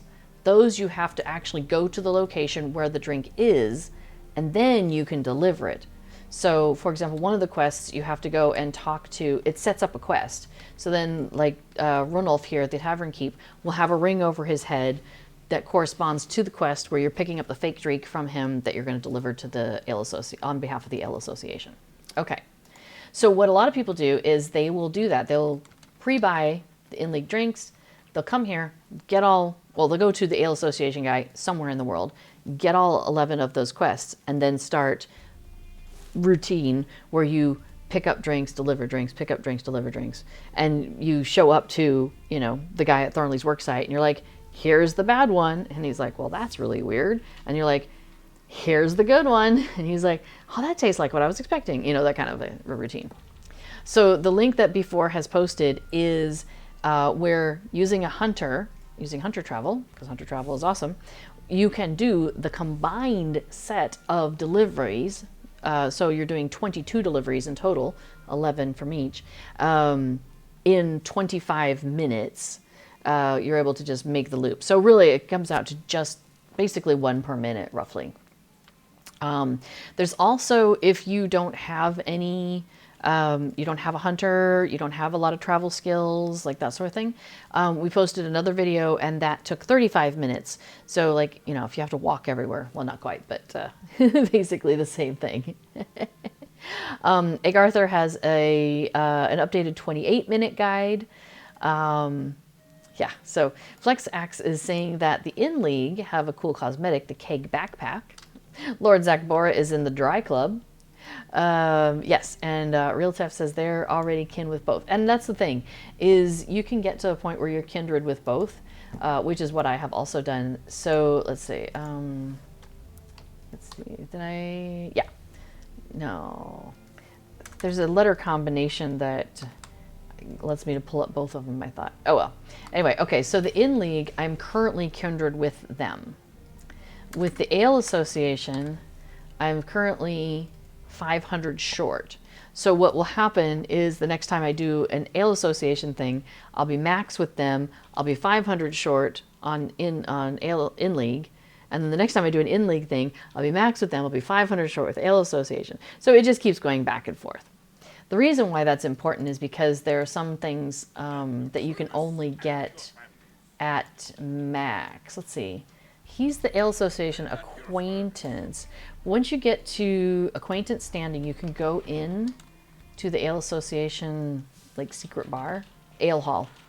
This is really cool looking, actually. The way they've decorated this place is pretty freaking awesome. Like, I love the barrels that are like lanterns.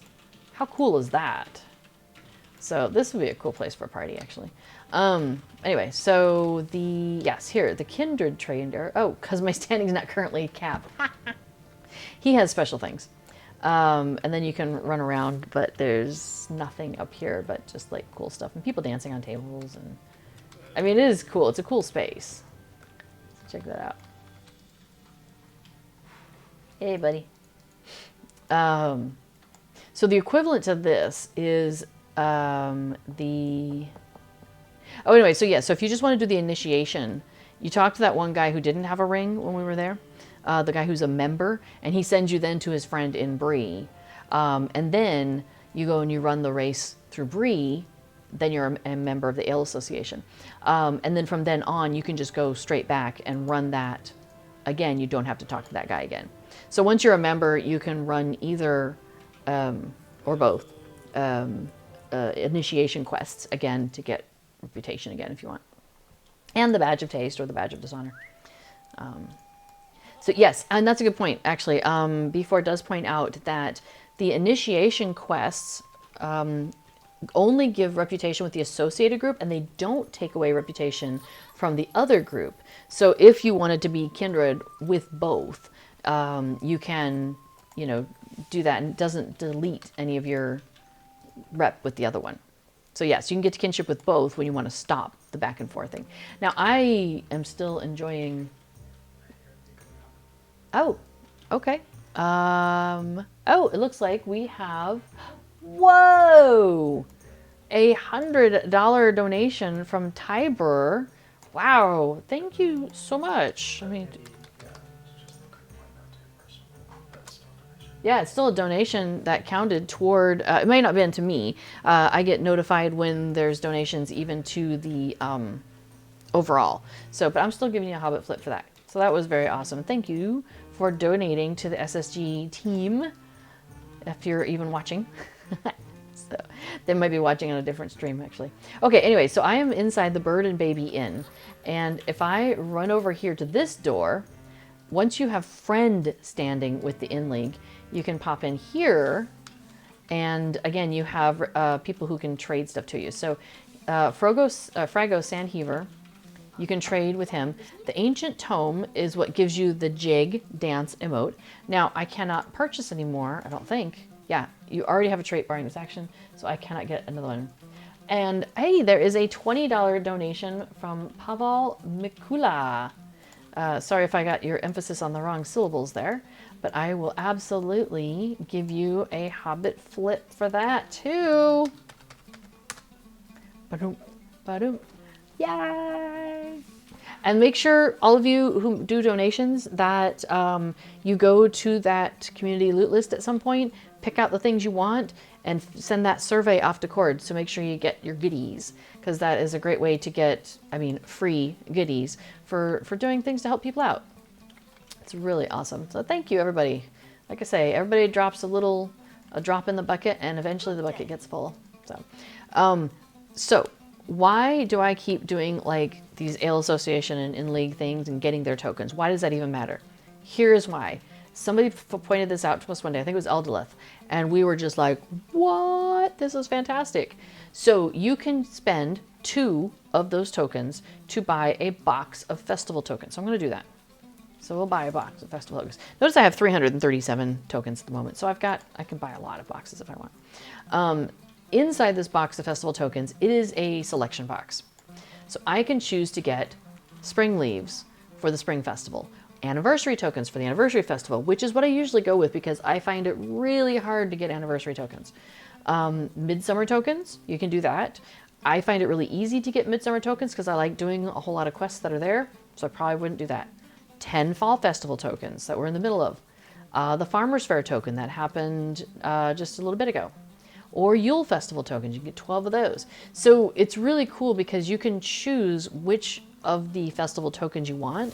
So it's a great way to do in-league and Ale Association stuff, get those tokens, only need 2 of them to get this box to get you the tokens for the actual festival that you're probably interested in. Another cool thing is you can buy up these boxes, and I could just leave them sitting in my inventory like forever. But sometimes I'll do that where I'll buy up a series of them and let them sit until the next festival because I'm like, well, maybe I need them, maybe I don't know, we'll find out. I can look, okay, so I'm using Titan Bar on the top, and I've got the currencies. So if you are using Titan Bar, you can click on Titan Bar, it was a right click, and choose what you want to see. I have chosen the, what is it? The wallet, the top one. And that gives me this little coin bauble here. If you left click on the wallet, then you can go through each of those items. And like I have chosen, so like spring leaf, I want it in the tooltip.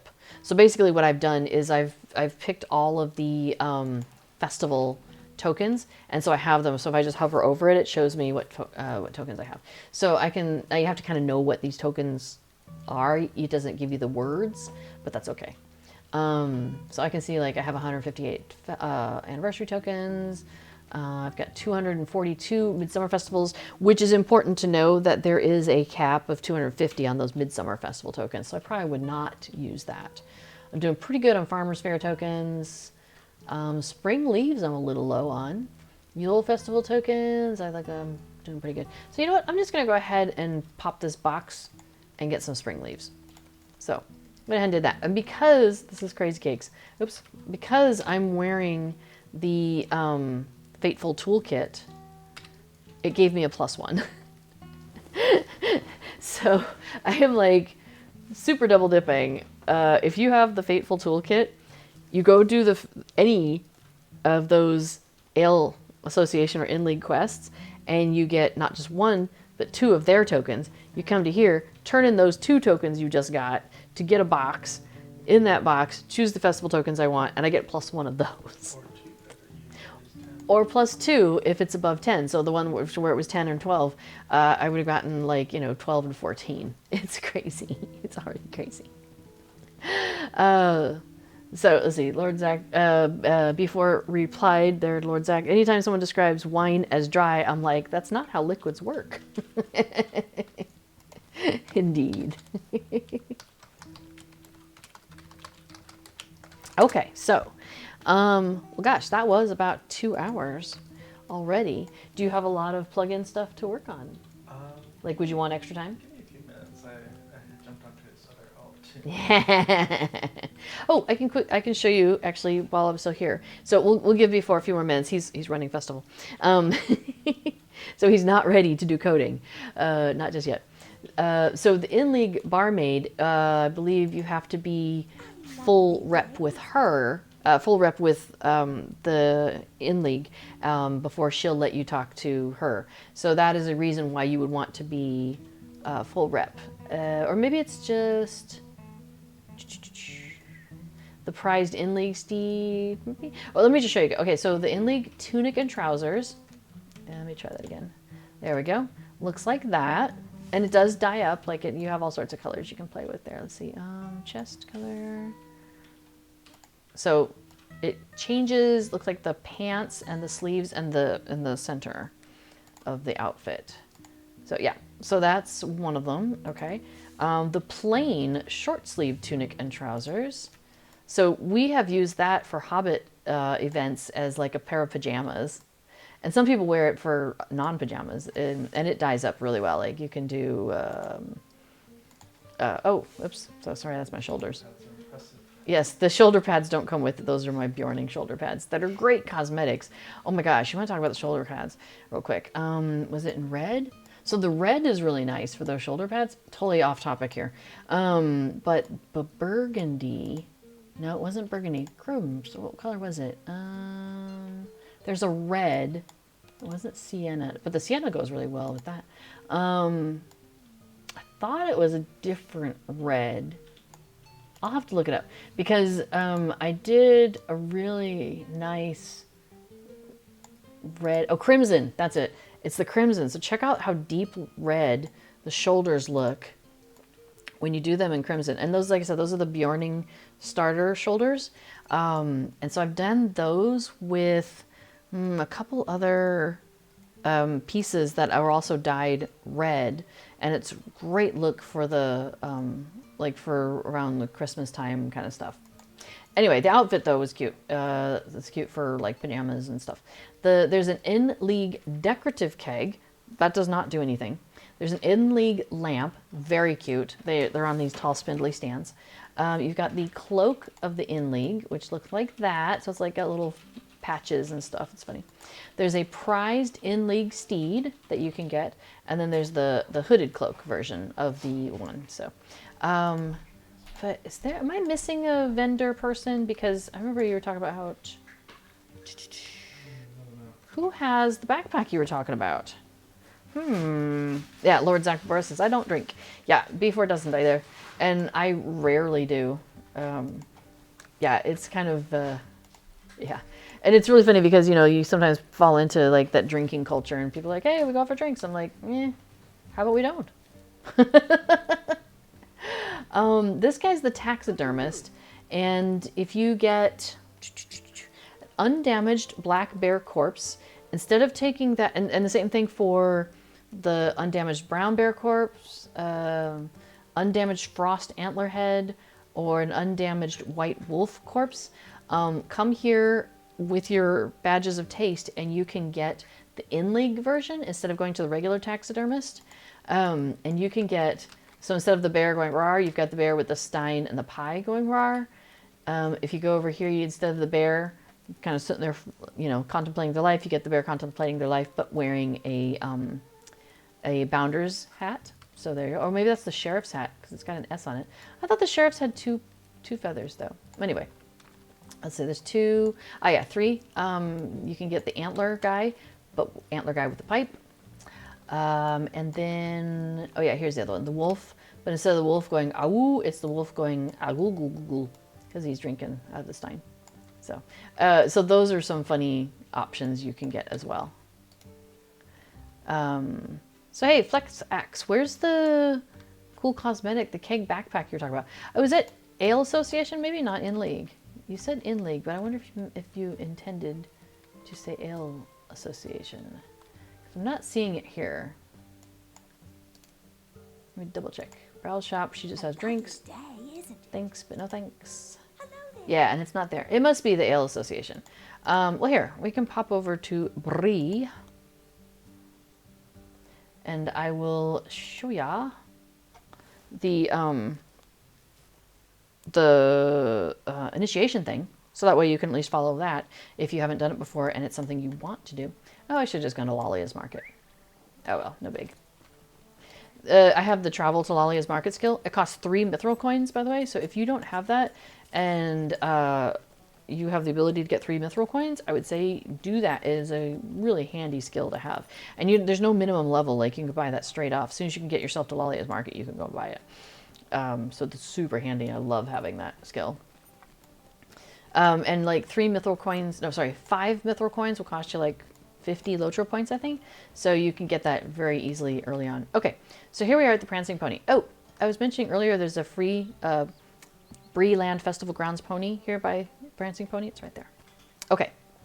Egg Arthur says, in our kin house on overnight, we have the wolf with the mug next to a keg, so it looks like he's filling up another round. That's awesome. We did something similar on our Evernight kin house also. Gosh, it's a Breeland kin house, but I can't remember the name of the... It might be Brer Law. No, I think that was I think that's where the Rohan is. Oh, I can't remember which neighborhood we're in, but we've got the house that's like when you first come in, and you follow the main road. It's the one that's just tucked on the side, like next to a hill, not the one at the end.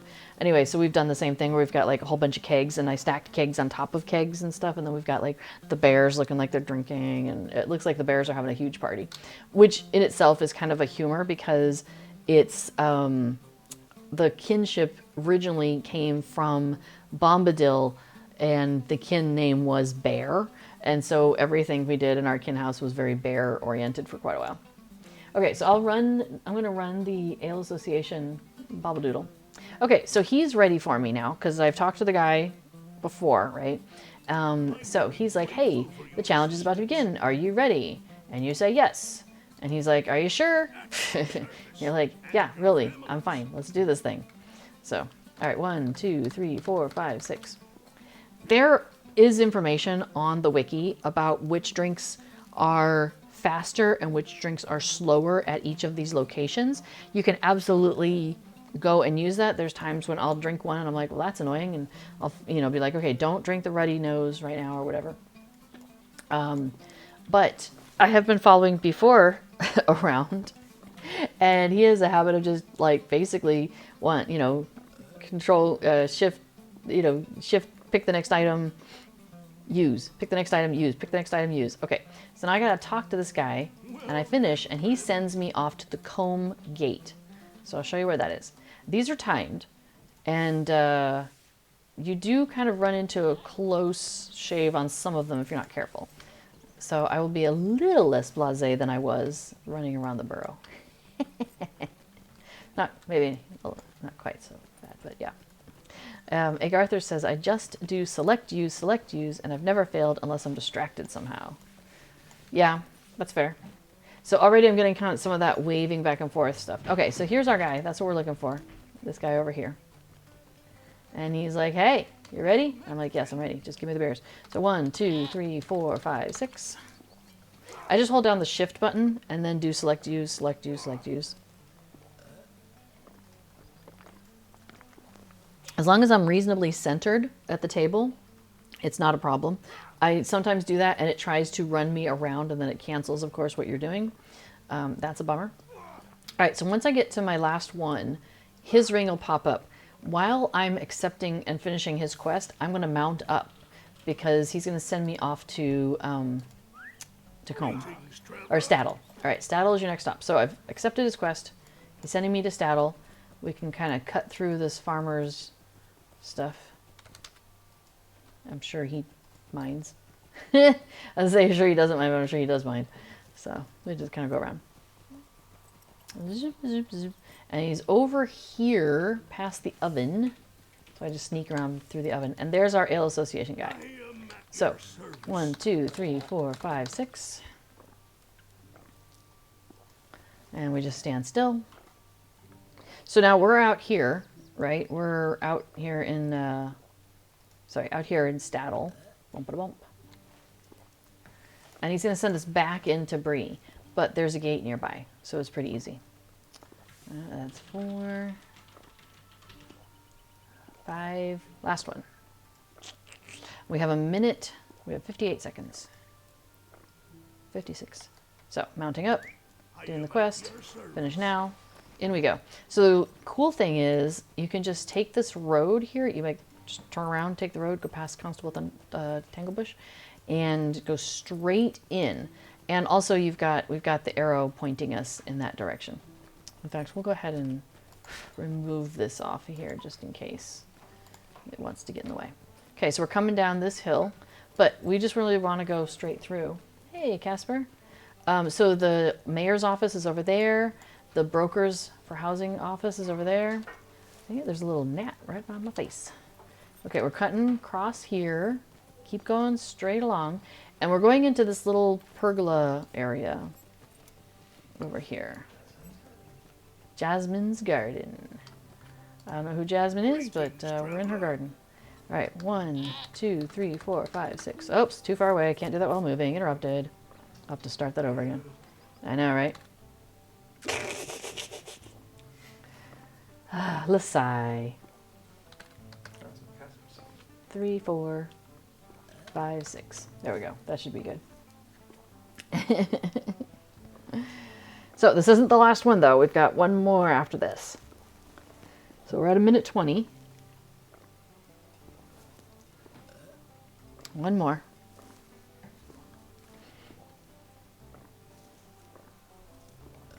All right, so I'm going to do the same thing. We're mounting up while I finish off his quest. And then we're going to hang a hard left here and keep going. And now we get to these hedges. And if you've run through Bree, you might have noticed, and you can jump over if you're proficient at jumping, these guys standing here. Now, my timer is down to 1:23. That's not bad. 1, 2, 3, 4, 5, 6. Nope, it didn't like that at all. Let's try that again. I was at the table. I think you rubber banded a little bit, actually. Belly up to the bar. I mean, must face target. Hang on. Let me get off the table. All right, let's try that again. Yes, Dame Hypatia says, just take care that your goat doesn't drink. It will take you home. I'd be like, no, I need to go over there. Wait, come back. There's a dwarf I need to talk to. We're like, is that a euphemism? All right, there we go. Finish now. Boom. And I just got 500 reputation with these guys, which puts me at Kindred again. So now we can go back up to Thorin's Hall and see if what goodies that guy has for us. Hey, kitty cat. Got a cat by my feet. All right, so yes, we're going to wrap up here pretty soon, though. And as B4 has posted there, you can participate in Extra Life. My link is at the bottom, and Moobot has provided the general information for Standing Stone. I am participating as a member of the Standing Stone Games team. So any donation you give to me counts towards the team, and any donation towards the team I will also celebrate, because I'm pretty happy about that. That's pretty awesome. Yeah, Dance 3 is the step here. Okay, so now, let's see. Oh, wait, there's somebody inside, wasn't it? We gotta go back inside. Hey, let's go back inside. What are you doing down there? Cat's sniffing around like there's food on the floor, but there's no food on the floor. I'm sorry to say, dude. All right, here we go. Kindred Trader. He has the dwarf-made waistcoat. So that's got a lot of color going on there. We have a fine waistcoat, or waistcoat. We have the Ale Association robe. Check out how colorful that thing is. And it's got like a beer with like beer flowing out of it, I think. That's cute. All right, and let's see, we've got a hooded cloak for the Ale Association. All right, that's nice. The cloak, the regular cloak of the Ale Association. And let's see, and then there's a defiled in-league keg, which looks like an in-league keg, but it's all broken down. So I have one of those. There's the defiled in-league statue, which is, I don't have that one, but it's a statue and it looks kind of funky. And then there's the prized Ale Association goat, which I do have. I don't see a barrel that's a cosmetic from either of these people. Let me see. And I don't think the guy out front had it. We'll double check. But we'll have checked everything. Now, there is not a comprehensive cosmetic guide for LOTRO. So unlike the housing one stuff where you can get like with Deco de Miu, where their website has like all the housing items you can find in LOTRO, there isn't a, you know, parallel cosmetics one, unfortunately. Which would be really, I mean, wouldn't that be amazing? It's doable. Lots of people have tried. It's a non-ending thing, though. Like, that's a huge, huge, huge commitment. So anyway, box of festival tokens. You can do the same thing with this guy that we just did over at the In League, where you buy the box, it's a selection box, you choose what you want. Okay, I think we're gonna wrap up here, because I think B4 is getting ready to go. So we'll just chill out here about the dance leader and whatnot. So festival is on for now. Running through, let's pull up the schedule. Actually, you know what? Let's just go to my character. In my biography, I have the schedule listed. It's just a quick and easy way to find it. And then anybody can inspect me because I don't run anonymously. So you can inspect me. If you ever see one of my characters, you can inspect me and it should have the calendar there. Yeah. So let's see real quick. Hobnanigans, we already had that. Harvest Math, we are in the middle of that. October 12th through November 2nd. The curator shows up next week, I think, and she is around through the same time, through November 2nd also. Durin's Day is happening right now, so if you have a higher level character, like 80, 90 or above, you can go off and see if the thrush has knocked 3 times. So that's happening right now. And then Harvest Math ends November 2nd. Oh, Before the Shadow comes out on November 8th. So that's very exciting. I'm very much looking forward to starting a new character and trying out that area. And then let's see, we have a weekend of Hobnanigans, the first weekend of December, and then Yuletide Festival starts December 8th, and that goes through January 3rd. So we will be doing festival here for the next 2 weeks on screen. So if there's, we'll probably hit Westmead next week. Make sure everybody gets a chance to see that. So if you have anything specific you would want me to go over in terms of this particular festival, let me know, and I'm happy to do that, on the stream. And yes, Dame Hypatia points out that Fibro Jedi has a nice guide to the festivals, and including most cosmetics, and he does, Fibro Jedi does include the festival cosmetics on each of his festival pages, especially that year's festival cosmetics. And I think the one previously, maybe all previously. It's a project he was working on. I'm not sure what's his long-term goal there, but he's definitely got a lot of it there too. So yeah, very cool. And Mubot mentions, Harvest Festival is live through November 2nd at 3 a.m. So really November 1st is your last full day. We've got Fibro Jedi's guide. We've got the wiki guide. We've got the LOTRO Wiki Harvest Festival with more information there. Also, lotro.com has the guides. If you look at the bottom, Cordovan has posted a series of links there, including a link to one of my videos, so to help you out with this festival. All right. Well, I think that's about it. So if you got any last minute stuff, pop it into the chat. We are getting ready for B4 to get streaming. He'll be doing some plugins. He'll be working on some stuff. He'll tell you what all he's working on here in just a moment. All right, everybody, have a fantastic rest of your day. And remember to stay in touch with the Hobbit side of your heart. See you next time. Bye.